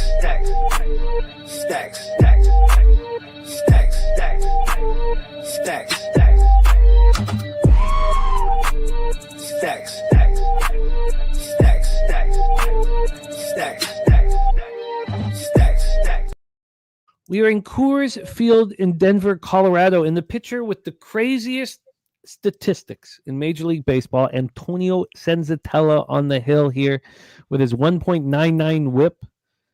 He has allowed 9 home runs through 43 2/3 with 22 strikeouts and 13 walks. He's just getting hit like crazy. His last start, 8-3 loss at the Rangers. That was when he went up against Corbin. 4 2/3, 8 hits, 6 earned runs, 1 homer, 3 Ks. At home this year, he's allowed 31 hits in 20 innings with 17 earned runs, just 11 strikeouts, 5 home runs. Opponents hitting 348 against him. Lefties, 396, 939. Righties, 366, 1.073. He's just getting lit up and smoked. And the Phillies are hitting righties hard, 292, 736 OPS over the last 30 days. The problem is Rockies aren't hitting lefties at all. 194, 597 OPS. And they're going up against Jesus Luzardo, who has been excellent on the road this year. Now, this is tricky. If anybody in the I can pull this up too, but it's a little different when it's just Peter and I. If anyone could pull up, has Luzardo pitched at Coors before? Yes. Limited innings. He didn't do well, but I didn't check the weather or other circumstances that may have affected it. But yes, few innings and generally got hit.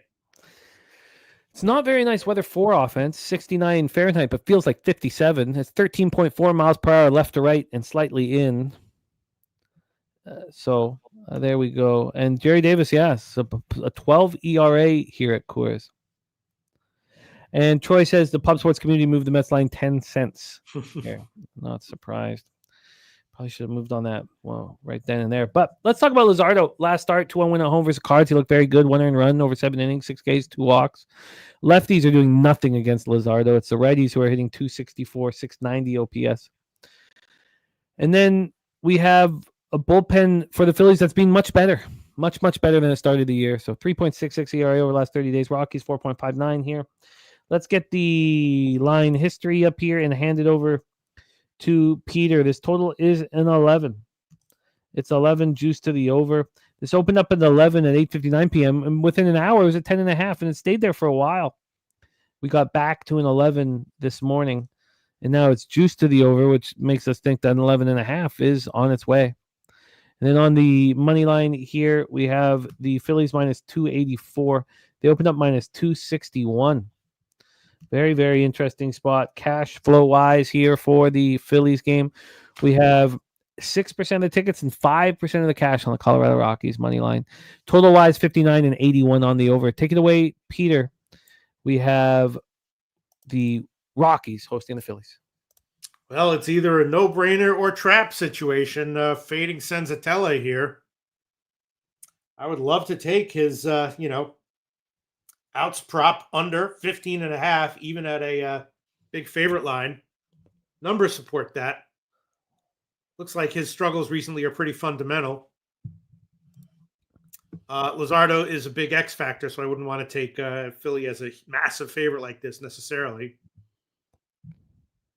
But Senzatella looks very fundamentally vulnerable unless anyone has any reason to think that he's going to turn it around here. I don't know why. Is this under ground fruit? I mean, sorry, is this over? Sorry, I said that wrong. Is this over ground fruit? No, I definitely do not believe that. No. In fact, I would lean under despite expectation of Senzatella to be shaky again. I mean, maybe it is. I just wouldn't consider it personally. And that's what American Citizen's saying. AM did beat this line move heavy at 10.5. American Citizen said, dude averaging 8.6 hits per 5, but line's only 6.5. It is strange. It is strange. You know what? I'm just going to Jacob fading Senzatella over 1.5 walks and 6 hits allowed at plus 108. Mark Stastowski is on the Philly team total over 6.5. AM, as I said, is on the over 10.5. And the stacks play of the day is on the over 10.5 here. So McKelvey, we have the corner of AM and Stacks Boulevard on this over. I'm going to sit with it longer. I don't. All right, let's roll on. And sorry, let me get back to our graphics. And again, thank you to Jose for hooking them up for us. Let's move on to Royals Giants. Two bullpens have been very good last 30 days and all season long. Elite bullpens at this point. We have Hayden Birdsong making his first start of the season. All his appearances thus far have come out of the pen. Lorenzen here on the hill, 3.76 ERA, 1.23 whip. A pitcher's ballpark. It's just the type of ballpark that makes all pitchers look better. Let's take a look at the weather here in San Francisco. It's 11.6 miles per hour to right center. Dies down at 9.8. 61 Fahrenheit. A little warmer than it's been there. AM on the under 8. And I like that look. Lorenzen coming off 4-3 loss at the Astros. He led 4 earned runs over 7 1/3. He's not been good on the road this year through 6 starts, 33 2/3. He's led 37 hits, 20 earned runs, 8 home runs, 276 opponents batting average, but this should be good place for him. Lefties 248, 726, righties 245, 771. Both sides are hitting him. And then we have Hayden Birdsong with an opportunity to start. He's been great out of the pen this year. 2.31 ERA, 1.29 whip. His last appearance was May 14th. He went 3 innings, 3 earned runs, 2 jacks, 3 Ks, 2 walks, and 8-7 loss at home for Steinbacks. But this is what he wants to do, start. And he's been very good at home. In 16 innings out of the pen, he's only allowed 3 earned runs. He's stretched up. We're to believe he's stretched up and can go deep. Lefties hitting 262, 931 against them. Righties not hitting him at all. 200, 613 OPS. And this is a lineup that is, weak lefties. I mean, you got Pasquantino, but Massey, will Waters hit from the left side? I mean, it doesn't matter that much. It's a pretty weak left-handed group. This should be a really good opportunity for Birdsong to pitch well. And I've always been high on Lorenzen. The Royals are hitting righties hard right now, 280, 776 OPS, while the Giants is 247, 702. And as I said, both bullpens have been pitching very, very well. Let's get into the line history here. We have the Giants at minus 145. They opened up minus 131, 14 cents of movement towards San Francisco Giants. And that's a legit move towards them. From a total perspective, we have the under 8 now minus 115, but opened up minus 112. So it's only moved 3 cents. And then cash flow wise here for Royals Giants, we have 30% of tickets, 50% of cash on the Royals. But as I said, those lines move 14 cents away from them. And then on the total, 85 and 84 on the over. Take it away here. JW says Birdsong was in that bullpen for a reason. I mean, he's a young pitcher who they believe in. But I hear what you're saying. Philly Eagle Flyer tied after 2. Cardinals game, Nats game, and tomorrow Wednesday's game's looking very good. American Citizen says pitch count on Birdsong. Does he go over 80, 85 pitches? I would think that would be his limit, American Citizen, but Pete probably has a better read on that. I would think 80, 85 would be the limit for him. You're not going to let him see the lineup a third time, I imagine. And the Clark Edge says 60 mile per hour out to center. I have less than that, but again, I don't care about the wind. That's the way it swirls there. It's always blowing out to the deepest part of the ballpark. I don't care. Peter Loshak, take it away. A fascinating game and a fun capping situation. Late night action for us, Royals, Giants. Yeah, well, they aren't putting up a Birdsong outs prop. I'm sure someone is, but I'm looking around for one now. But his strikeouts prop is not that low. It's 4.5. Juice to the under, but 4.5. I might have made a mistake. I bet Lorenzen over 16.5 outs. Kind of just no-brainer-ish when it came out. He's not great, but he's all right. And I thought, the numbers liked it, and I auto bet it. Hasn't really moved. Might have been a mistake. He definitely struggles more on the road, but I took that. Has some questionable numbers against the Giant, but, took Lorenzen over outs. And numbers also like the under, but I haven't bet that one yet. I like the under. I'm comfortable with that being all it is, but I'm also comfortable with the Giants. I'm surprised everybody's on the other side here. A little surprised. JW says definitely on the Royals. I don't know if I want to double up in this spot, but I do like the under and the Giants here. All right, I'll make the Lorenzen outs prop official. I'll shop around, but at least I can get 16.5 minus 130. Over 16.5 outs here. Clark Edge also on this spot, minus 130. Wager Detective on the Royals. Okay. Let's roll. I'm seeing that. Sorry, go ahead. Jerry Davis liking your bet. Says, it says Casey's bullpen is shredded.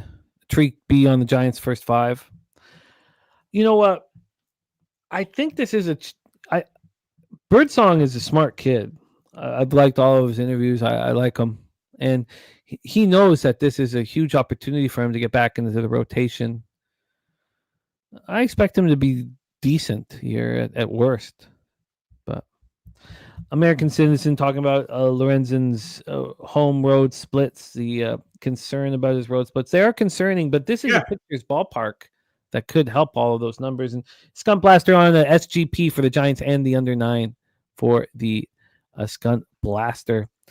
And Wager Detective on the other side on the over 8 here. Robert Franklin on Giants money line. What did you want to add, Pete? Just the Lorenzen outs prop. You are in business, my friend. We have 2 games left before we get into NBA and then WNBA. And unfortunately, I don't think we have graphics for WNBA, but but that's fine. That's fine. We'll still hit it. Let's roll. Next up for us is Angels A's at 10:05 p.m. Eastern. Ricky Bobby for no home run. A no home run there. Let's go Angels A's, Sutter Health Park in Sacramento, California. Hendricks versus Gunnar Hoglund. And Troy Torrance says Lorenzen out sounds sharp from Troy about your look there. We have a 10.5 here. It's minus 116 to the over. This opened up at 10. It's moved to 10.5. Looks like an 11 is on the way. Let's take a look at the weather here.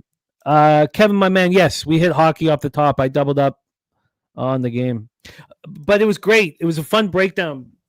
Because I have a plan too if I lose my bet on the side. So it was very helpful as always with this group.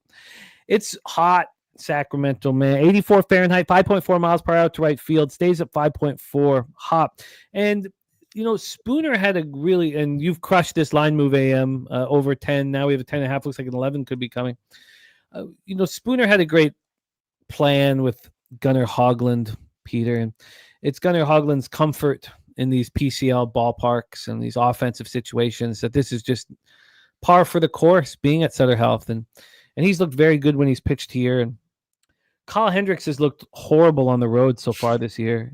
He's allowed 17 earned runs in 24 innings, 16 Ks, 11 walks. He's looked bad. Righties are hitting him pretty hard. And Gunnar Hoglund is a capable young pitcher, coming off a 9-3 loss at the Dodgers. They got to him. 5 1/3, 4 earned runs, 3 homers, 5 Ks, 3 walks. He's only had the one start at home. He looked really good in it. 5 1/3, 2 earned runs, 3 Ks, 1 walk. Angels are very weak. 223, 690 OPS versus righties last 30 days. A's 245, 711. Their power seems to be gone. And these bullpens are an atrocity. The Angels bullpen over the last 30 days has an ERA just a shade under 9. And the A's bullpen 6.71. It's just a real problem. Real problem.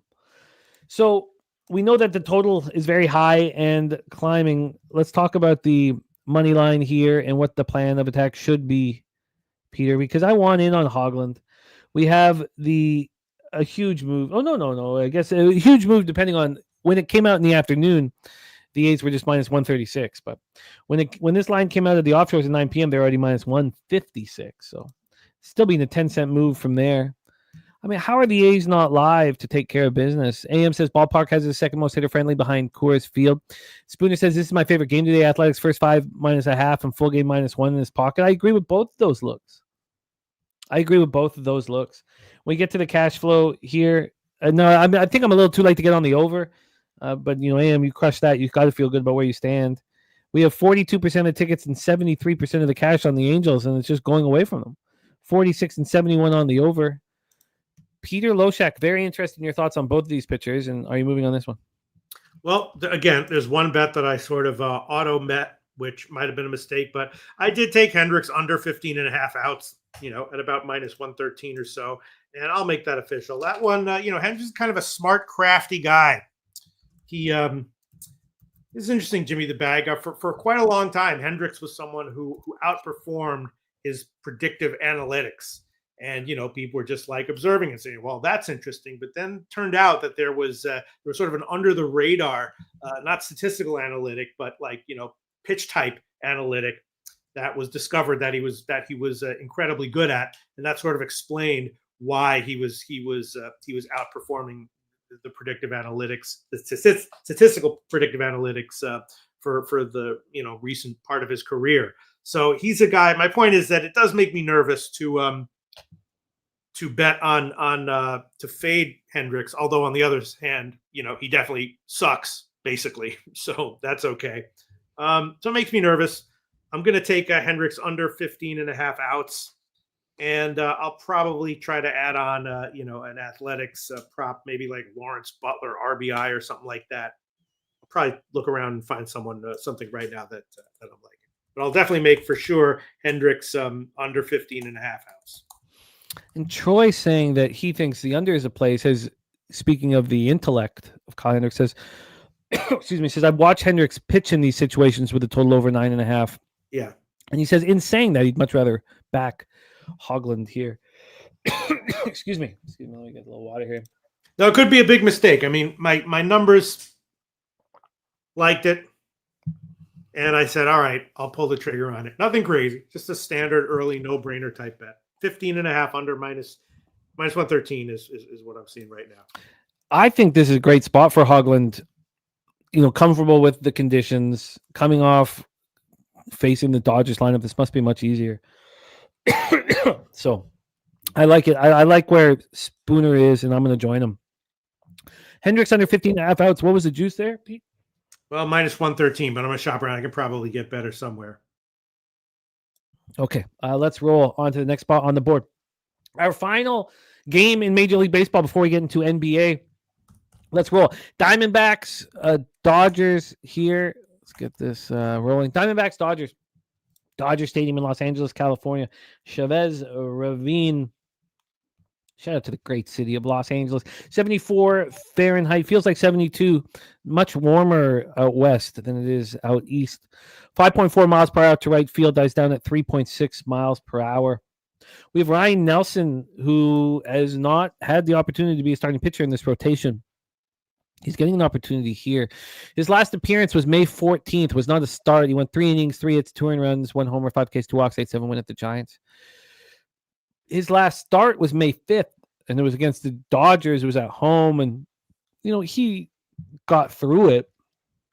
I think everybody who followed the Diamondbacks sort of thought that Ryan Nelson was going to become a key piece in this rotation as the years went on, and that has not been the case for Ryan Nelson.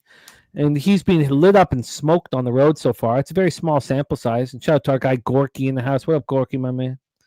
We have on the road 10 innings, 9 hits, 7 earned runs, 12 Ks, 5 walks, 2 homers, 237 opponents batting average. Had the pleasure of sharing the screen with Gorky on the Sunday night Say Hey live stream Subway series, and he's a great guy. Gorky says Dodgers is the side here.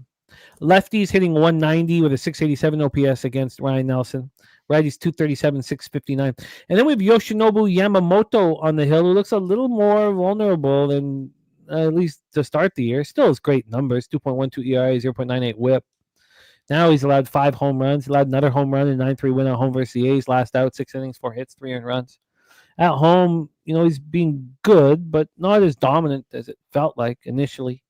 22 innings, he's allowed 6 earned runs. 30 Ks, 9 walks is nice, but he's allowed 3 jacks at home. 198 opponent's batting average. Lefties can't hit him at all. 138, 440, but righties 239, 707. Righties do have a chance against Yoshinobu. And, you have Marte hitting from the right side. You have Lourdes Gurriel, Suarez, Genie Suarez, Moreno. And then Perdomo, the catcher, will be batting from the right side. Troy says I wouldn't even think about backing the Diamondbacks in this game. Both teams are destroying righties. Diamondbacks last 30 days, 259, 812 OPS. The only team hitting harder than that is the Dodgers, 285, 841 OPS. The Diamondbacks bullpen's been bad, 5.81 ERA over the last 30. The Dodgers bullpen's been much worse than we had expected this year. And last 30 days, no difference, 4.27 ERA. We have the Dodgers minus 224. They opened up minus 206, so 18 cents of movement towards the LA Dodgers. On the total here, we have a 9.5. It's juiced to the under at minus 113. This opened up at 9, and it's moved to 9.5. And when we get the cash flow here, we have 63% of tickets, 76% of cash on the over, and then 83% of tickets, 86% cash on the LA Dodgers here. So here we go. Sorry, did I say that wrong, Troy? Sorry, you said I wouldn't even think about thinking the Diamondbacks win this game. Okay, sorry. I wouldn't even think about thinking the Diamondbacks win this game. I did miss that. Gorky says he thinks he's not going to think about taking it. Yeah, it's a riddle, Pete. Okay, no, that's okay. It's a fucking riddle. riddle. Make it more fun. Take it away, though, Pete. Any interest in our final game on the MLB program? Let me look at this. What did I do here? Yeah. So wait, now I really want to know what Troy said, because I'm looking at this. I'm saying, Arizona, the Dodgers are the better team, but Arizona has real fight to them. I would, if I was going to take Arizona, I would. If you gave me a free play, I would. If I was going to take Arizona, I would wait until they possibly get down and then maybe bet them live. This is a team that has fight to them, and the Dodgers are very good, but they're a little bit, even though they're on the losing streak, a little bit fat and happy. Yamamoto's great, but he's shown some some issues recently. Nelson is what he is, but it's a massive line here. So I didn't bet this one, but if I happen to be watching the lines and I happen to catch Arizona down 4-1 or something, I might in the 4th inning or something, I might make a bet on Arizona live. Yeah, I get that. I don't find much appealing here. I don't want the Dodgers on the run line. Like you said, the Diamondbacks are a feisty group, but maybe it's a simple play. Just too expensive. Let's do a review of action here in Major League Baseball. We're going to get into NBA and then WNBA after this. So Stacks play today, number 2, Phillies over 10.5. Pig Milk play today, White Sox first 5 plus a half. That's at even money. Spooner on the Cubs first 5 minus a half. Rays money line and doubling up on the A's. T-Moss on Baltimore, Milwaukee under, and Phillies minus 2.5. So I want in. I I've got to sit with what I'm going to message Spooner after the show and just kind of get an idea of why he really likes this spot for the Cubs first 5, because I kind of like the opposite, but I know that the Cubs smash lefties. The under in Cincinnati, Pittsburgh, I would like to move on. I'm going to study this Braves-Nats game a little more. Mets in the under, and Mets-Red Sox. The Tampa Bay Rays, I like. Yankees -1 and the under. But again, Dabby Cab confident on that over 4.5, first 5 over 4.5, so I want to spend a little more time on it. We got TC play days, Mets, Yankees +165. I want to sit with this Cease Bassett start a little longer. I think I was a little caught up in the divisional situation that the Jays are 0-13 on. I got to sit with that one, but spreadsheet play of the day for Ronnie Crawford in Major League Baseball is Cease and the Padres against the Toronto Blue Jays. And a big shout out to our friend Ron Crawford. If you're wearing headphones and you're at work, you might want to press down on the volume a little bit. Ronnie Crawford rocks, man.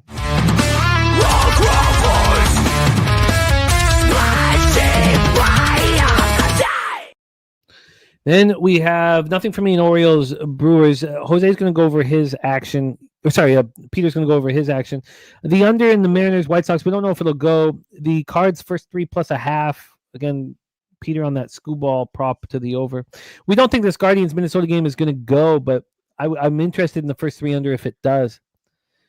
Then I need a little more time on that Phillies Rockies. The under in the Giants is what I want. Royals Giants, and then the double. I'm a Spooner in this A's double up. I'm a Gunner, Hoagland rolling here. I like it. The first 5 -0.5, full game -1, and that is my action here. Peter, my friend, tell us your plan of attack, your action here. All right, first of all, I will add on in that Angels game, Butler over 1.5 hits, runs, and RBIs -150. All right, so these are the official plays I made in baseball. Eli White hits, runs, RBIs over 1.5 -130. Warren over 15.5 outs -110, and Texas team total under 3.5 -111. Skubal over 18.5 outs +135. I don't know, Jim. That's making me more and more nervous. I have a feeling he might either get crushed or have a mediocre 6-inning 2-run start. But I'm on it. I'll stick with it. Lorenzen over 16.5 outs -125. Hendricks under 15.5 outs -113. And Butler over 1.5 hits, runs, and RBIs -150. That's what I'm on. Well, good luck, Peter, my friend. We roll on to NBA, and I had a hiccup there. That went over about a week. Lost 7 straight bets in NBA, but bounced back on Thursday and Friday with double ups on both days to get me again a taint hair away from up 20 units in NBA, which I want very, very badly. And I have moved on this game. And I find it fascinating that when I get cocky in NHL and NBA, it's when I attack game 1s. And in round 2, I got hurt badly, not backing the teams that were in playoff mode. And I'm doing that here. So, Peter Loshak, set us up for Timberwolves Thunder.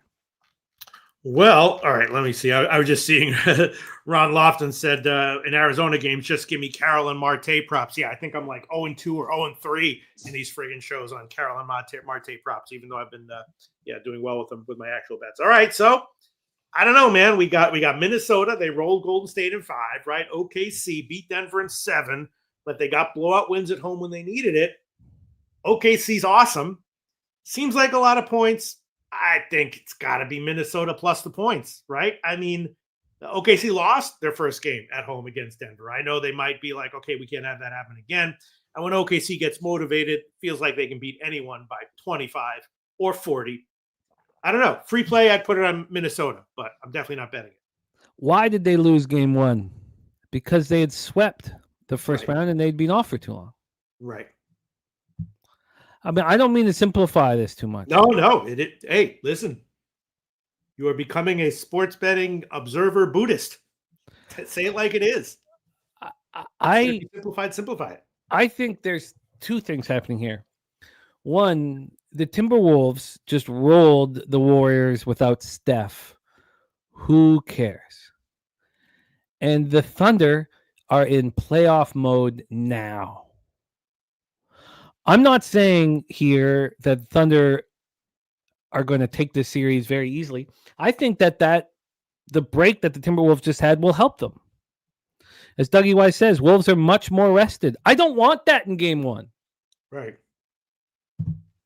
I've doubled up on the Thunder.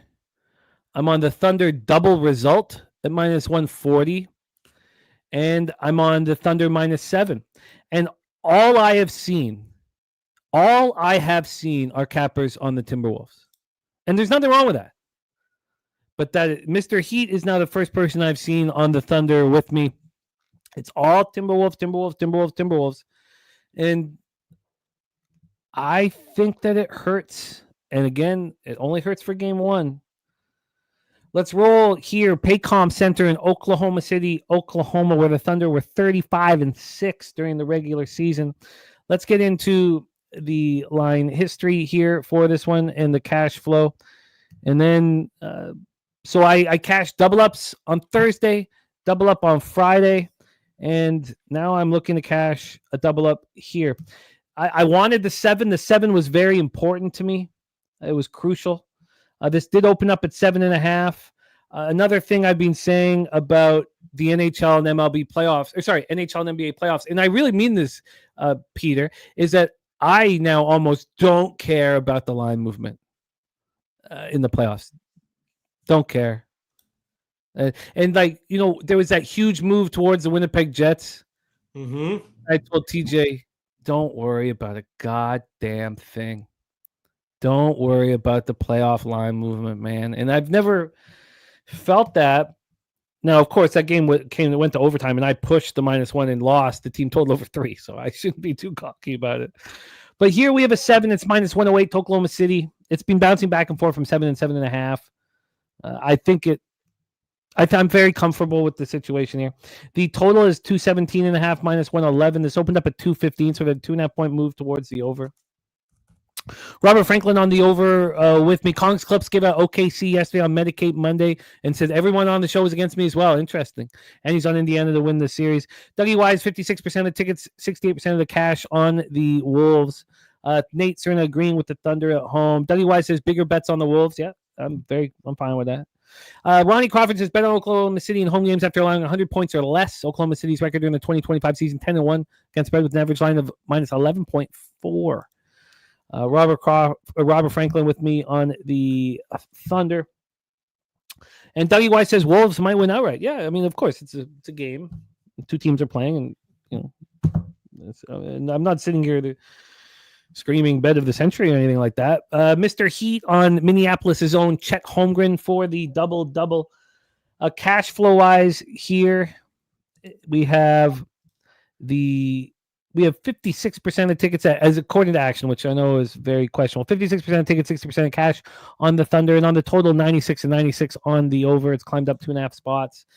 So throughout the playoffs thus far, we know how these teams want to play. Minnesota would like the pace slower, and the Thunder want the pace very fast. The Thunder have played at 101.18 possessions a game, and they'd like it to be faster than that. They were trying to run Denver into the ground. We have the Thunder through the playoffs haven't been shooting the ball well. 45.4 from the field and 31.9 from 3. Minnesota shooting 46.5 from the field and 35 from 3. And, there's lots of different ways of looking at this setup, but it is Shea versus Ant. That's what we all want to see here. Shea went for 29 points a game through the postseason, 6.4 assists, 5.9 boards, Ant 26.5 points, 8 rebounds, 5.9 assists. The Timberwolves are in the conference finals for the second consecutive time, a third time in their history. And, Minnesota's never played in an NBA finals. The Thunder, Western Conference finals for the first time since 2016, looking to get back to the NBA finals for the first time since 2012. Thunder coming off that 125-93 win over the Nuggets Sunday in Game 7 of their second round series. This is extremely appealing to me. By the way, AM says 69% of tickets, 65% cash on the under. Totals moved from 213.5 to 218. Wow. So in the So there's a similar angle to me, and look, we'll see tomorrow. And I've invested in it. It's similar.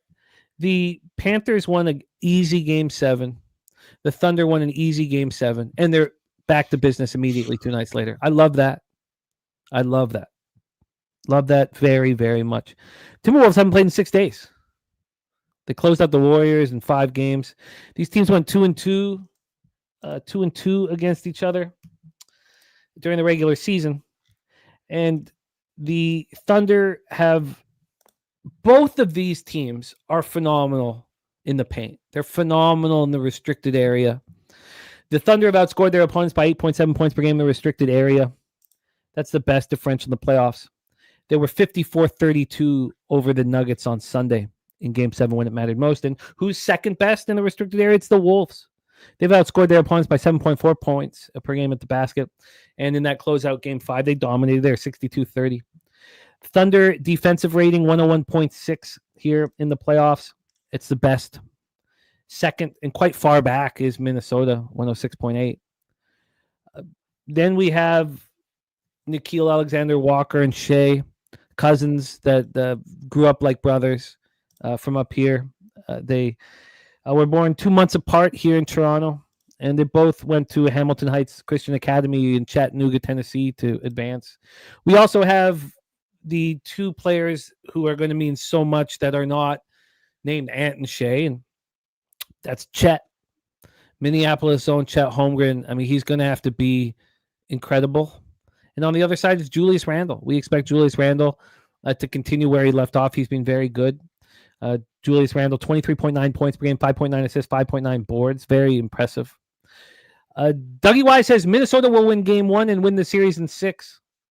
Robot Clock, maybe Timberwolves money line. Still a lot of cappers on the Minnesota Timberwolves. And if it's anything like Game 1 in the second round, these teams that had the long break, it hurt them. And I think it hurts them here. I'm not sitting here telling you that Thunder are going to win the series, anything like that. I'm sitting here telling you that Thunder are in playoff mode right now, and you're going to see it.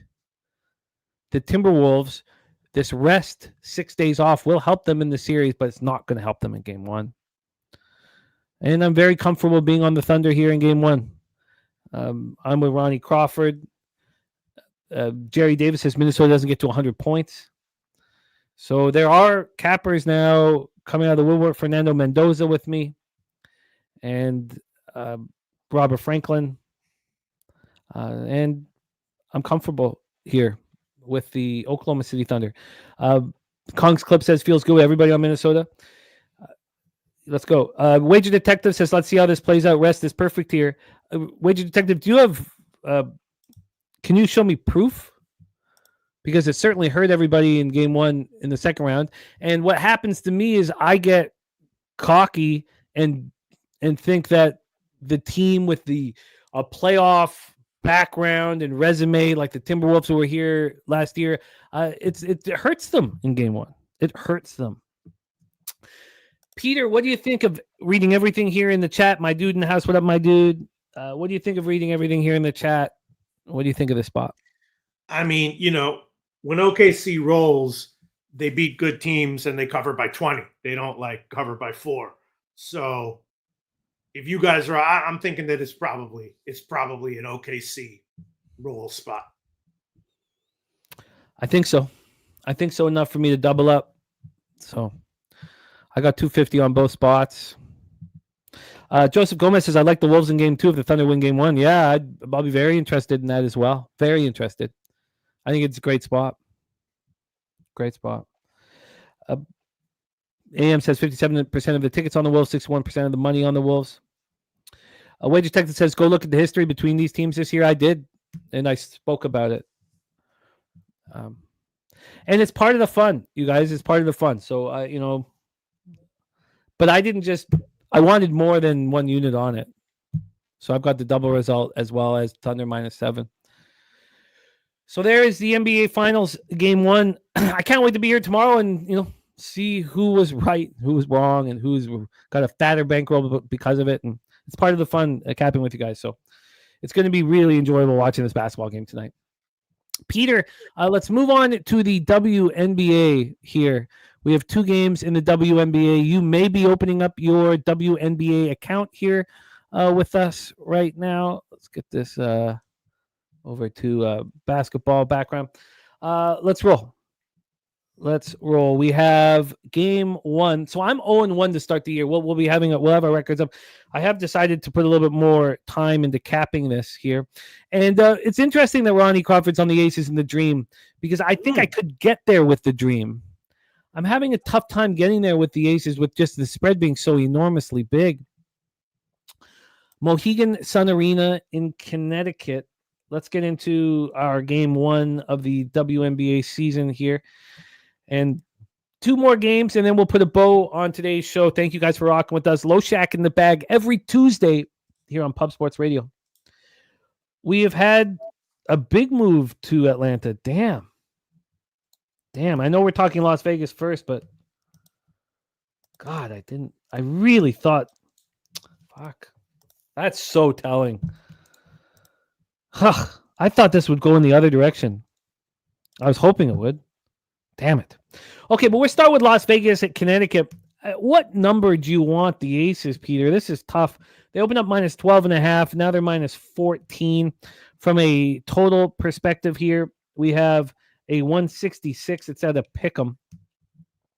This opened up here. This opened up at a 164.5. It got up to 168. Now we're back at 166.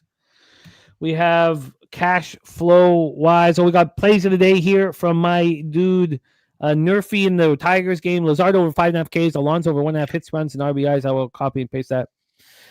AM says, any thoughts about Hurricanes' revenge for being swept by the Panthers in 2023 playoffs? I just think that series was much closer than it looked. I know that the Hurricanes only scored 6 goals, but all those games were 1-goal games. Yeah, I think that the Panthers are the bad man. They're the bad man. And it doesn't matter what any other team thinks about it. That the only real revenge I see is the Oilers wanting to exact revenge. But yeah, the Hurricanes have a ton to prove, and I don't know if it matters if it's the Panthers. I mean, it's more fun to beat the defending champion, to get to the cup. I don't think it's too big of a deal. I think more about last year, but it plays. It plays. I think it exists for sure, but it doesn't exist on the other side for the Panthers. They don't care. They're the bad man. From the WNBA cash flow, I'm not sure if we'll get anything, and we don't have anything, so who cares? So let's roll here. So the Aces did not look good in that season opening 97-8 loss of Liberty. Asia Wilson looked great, 31-16 boards, 11-22 from the field, but nobody did anything. The Aces shot 34.1 from the field. Jewel Lloyd looked terrible, 2 of 10, 5 points. Jackie Young looked bad, 5-19 from the field.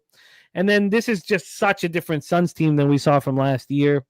They opened their season with a 90-85 home loss to the Washington Mystics. They didn't, Mystics weren't even a playoff team last year. This lineup, crazy difference. Tina Charles back. She went for 23 and 10 back with the Sun. Olivia Dota, 18 and 8 boards, but no Alyssa Thomas, no DeWanna Bonner, Brianna Jones, Carrington Harris, all gone. And we have Rashid Mezian as their new coach. He was a coach of Belgium's basketball team. So I don't like. Yes, of course the Aces are going to bounce back, but is this just too many points? Should we focus in on just the first half? This is a lot of points. Yes, the Aces bounce back, but what's the best way to bet it? Pete, do you have an idea? And in what way do they bounce back? By rolling and winning, 110-80, or do they clamp on D? I was thinking that Connecticut team total over might be worth a shot. It's entirely possible that they get blown out, lose ATS by a big margin, and still team total sneaks over. I don't know. It's a young season. I guess the total's headed down, but we're still hours away from tip-off. Why not Connecticut team total over? I fear the Aces here smash up, but also in saying that, I didn't even want them at 13. I think I'd much rather focus here, but maybe it should just be a first half or a first quarter. I mean, one of the problems here is, I mean, I this one kind of confounded me a little bit. I mean, are they going to, win by 20 here? I mean, that's what you need if you're going to take a 14. The first half here is moved to. It hasn't moved much. It opened up at 6.5. The interesting thing about this line, because I would have come here and already been on the first half, Pete. This opens up just after midnight at 6.5. Immediately moves to 7, and then at 9 in the morning, moved back to 6.5. That threw me for a loop. Then it gets up to 8, and then drops back to 7.5. It goes up to 8 again an hour ago, and then drops back to 7.5. I mean, we see in the NBA when the market really believes in the first half spot that if this was, let's say, a 14, the first half would be 9. Or vice versa, or if they, believe that the dog, you get the first half at -1, and then the full game. Sorry, you get the first half, let's say, at +1, and the full game will be +5. The market isn't telling us here, to me, that the Aces are just going to smash them early. The market doesn't look too fearful, and it feels like there must be sharp action moving on the Sun every time it gets up to 8. So I guess talking this out, I imagine that you guys, whoever's on the Aces, they're going to come in and smash, I imagine, but I don't want to invest in it. So I guess I'm off here. Pete, is there anything you want to add to this? Because I really want to move on this next game. Yeah, I'll take the Connecticut team total over. I could take 75.5 at -120 or 76 -105. I'll take that. 76 -105. Might in retrospect prove to have been a foolish thing to do, but I bet it, so we'll take it officially. Yeah, I'm going to stay off of it, but I can understand the mindset for it. As you see us rock through WNBA this year, I'm going to cap the games of, and we're going to have experts like Brizzy coming in and rocking with us. I'm curious to see how Peter and I will do, though. So Tuesdays are going to be no guests, for Loshak in the Bag, but we'll have them. And look, if Pete and I are sitting here in 6 weeks and our numbers are dreadful, then yeah, we'll definitely bring in someone. But I'd like to see how we do. Let's roll on to game 2 here in the WNBA. And the market's telling us everything that I thought, man. Sure, Indiana Fever made a statement. The hard foul from Caitlin Clark on Angel Reese and her Reese getting pissed off. Like it's good. It's good for compete. It's good for the sport. In saying that, they dominate 93-58. And how is this not a letdown spot? Caitlin Clark destroys Angel Reese, goes for the triple-double. This is, and the market's telling us everything I need to know, that this could be a letdown spot for the Fever. Aaliyah Boston is a huge help. Kelsey Mitchell also. I mean, look, this is a very good team. They're bringing DeWanna Bonner and Tasha Howard. They're going to be a good team. But Atlanta came into their opener as 8.5-point favorites, and they lose to the Mystics by 4. They've sat with that for 4 days. Alicia Gray goes for 25, 8, and 7. This is an Atlanta Dream team that, with Howard, you have Alicia Gray, you bring in Breonna Jones, Brittany Griner. So they lay an egg, and the Fever do the exact opposite, have this phenomenal performance. Why are the Dream not live here? The market is telling us that they are live here and that they should be bet. Let's get to this here. We've had the Dream right now opening up at +8. They open up at +8. The money comes in on the Indiana Fever, which I thought was going to happen. It was +9 when I looked at it this morning. I was like, oh, perfect. Goes back to +8. Then it gets up to 8.5. Now we have a 7.5 juice to Atlanta, and some books have moved it to 7. That tells me everything I need. It tells me that they're live, and they're going to come after them here. So I wonder if I should. First off, I will tell you that the unit size WNBA is going to be $200. That was what I made on the bet on the first game. I'm not going to put it higher than that. But maybe this is a double up spot on the Dream. The first half's gone from 4.5 to 4. Take it away, Peter Loshak, Atlanta Dream, Indiana Fever. Well, I did make one bet. I was definitely leaning Atlanta first half and full game. Didn't bet it, though. I did bet the first half under. I'll make that an official play right now. 86 minus 103. First half under, 86 minus 103. See how it turns out. But, after the way the first two games went for both these teams, I think it probably, indicates a relatively more modest scoring first half than normal. So I took that one, first half under. And in general, leaning Atlanta for sure. But I haven't broken down the rosters of WNBA in depth enough yet to know exactly how awesome Indiana actually is. Kong says Atlanta looked really bad the other day. That's what I want, Kong. That was on the 16th. They've sat there for 4 days. And while they are angry at their play, the Fever, how are they not fat and happy? How are they not fat and happy? So I wonder because if they're fat and happy but legitimately awesome, then they'll be down after the first, they'll be down 10-8, but then turn it up, Thunder roll, and then even the first half. I just don't know how awesome legitimately Indiana is right now.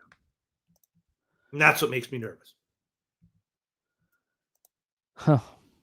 What? So would you prefer first quarter over first half? Spread wise? Yeah. I don't know.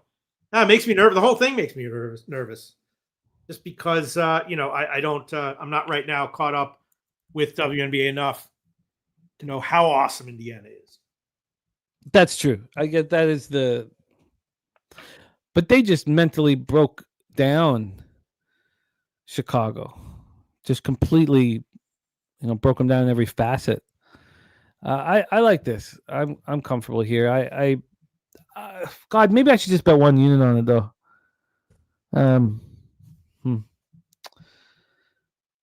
I got to figure it out. I'm not sure if I double down, but I'm gonna get involved in Atlanta Dream right away. I think it's pretty clear that it's the sharp play. It does fit everything I like.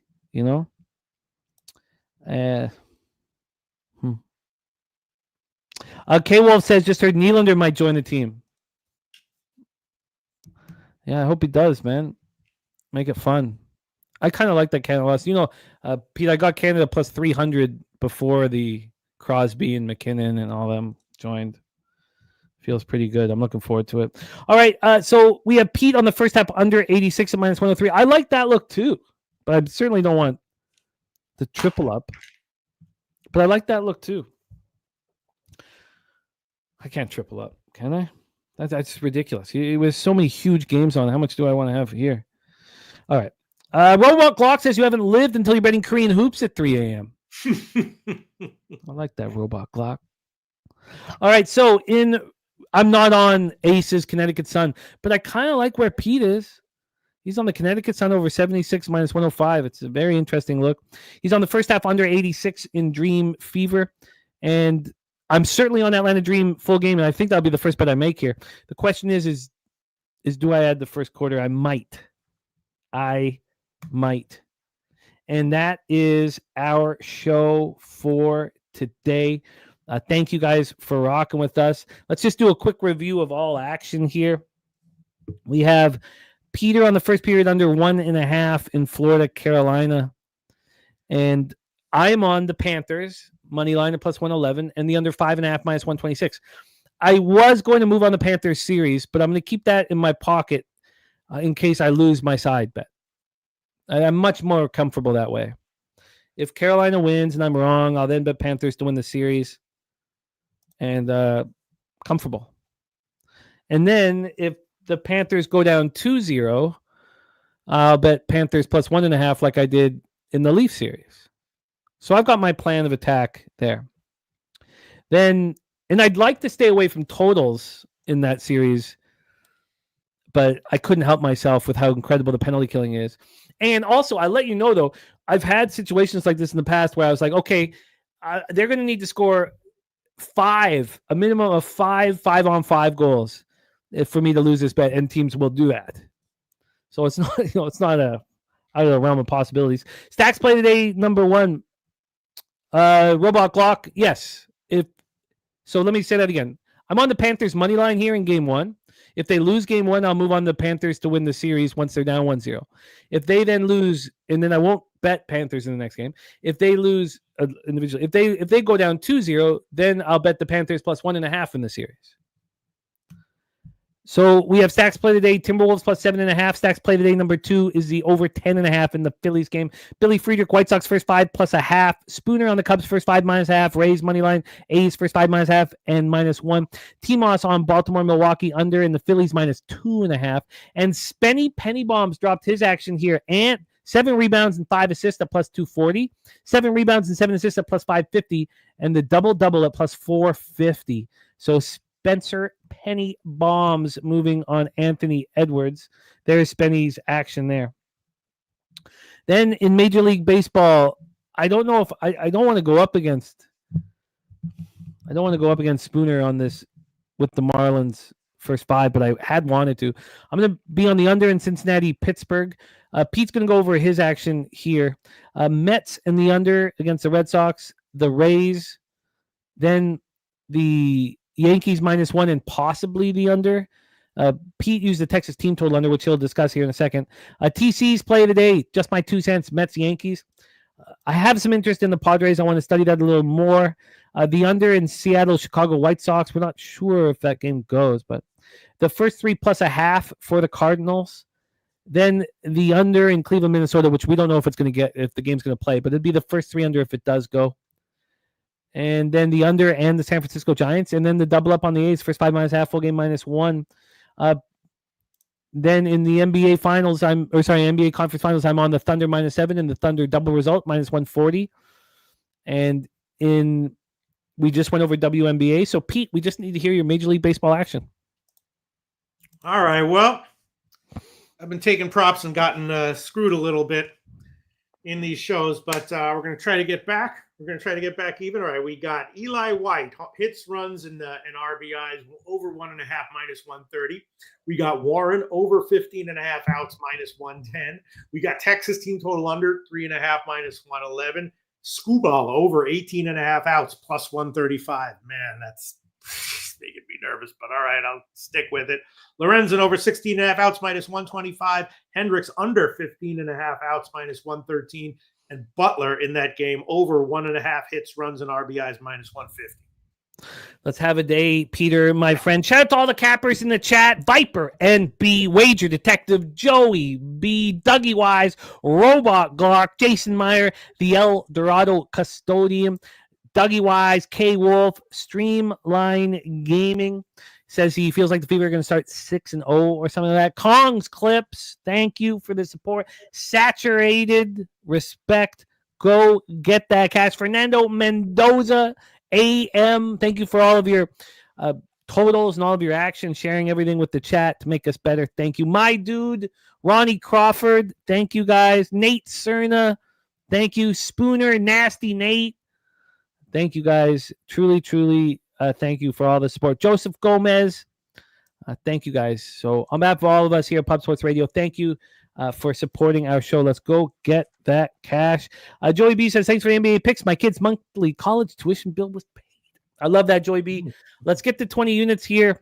Hopefully I'm here sitting with you guys plus 20. That's what I really want when we're here tomorrow. American Citizen, thank you. And look at this. Low-hanging fruit, says Nate, are the Thunder -7.5. Peter Loshak, my friend, can you please give us some words of wisdom to move forward? And I'll be on the 1s and 2s to put a bow on our show. And it's great working with you as always, Pete, my man. Take it away. Words of wisdom.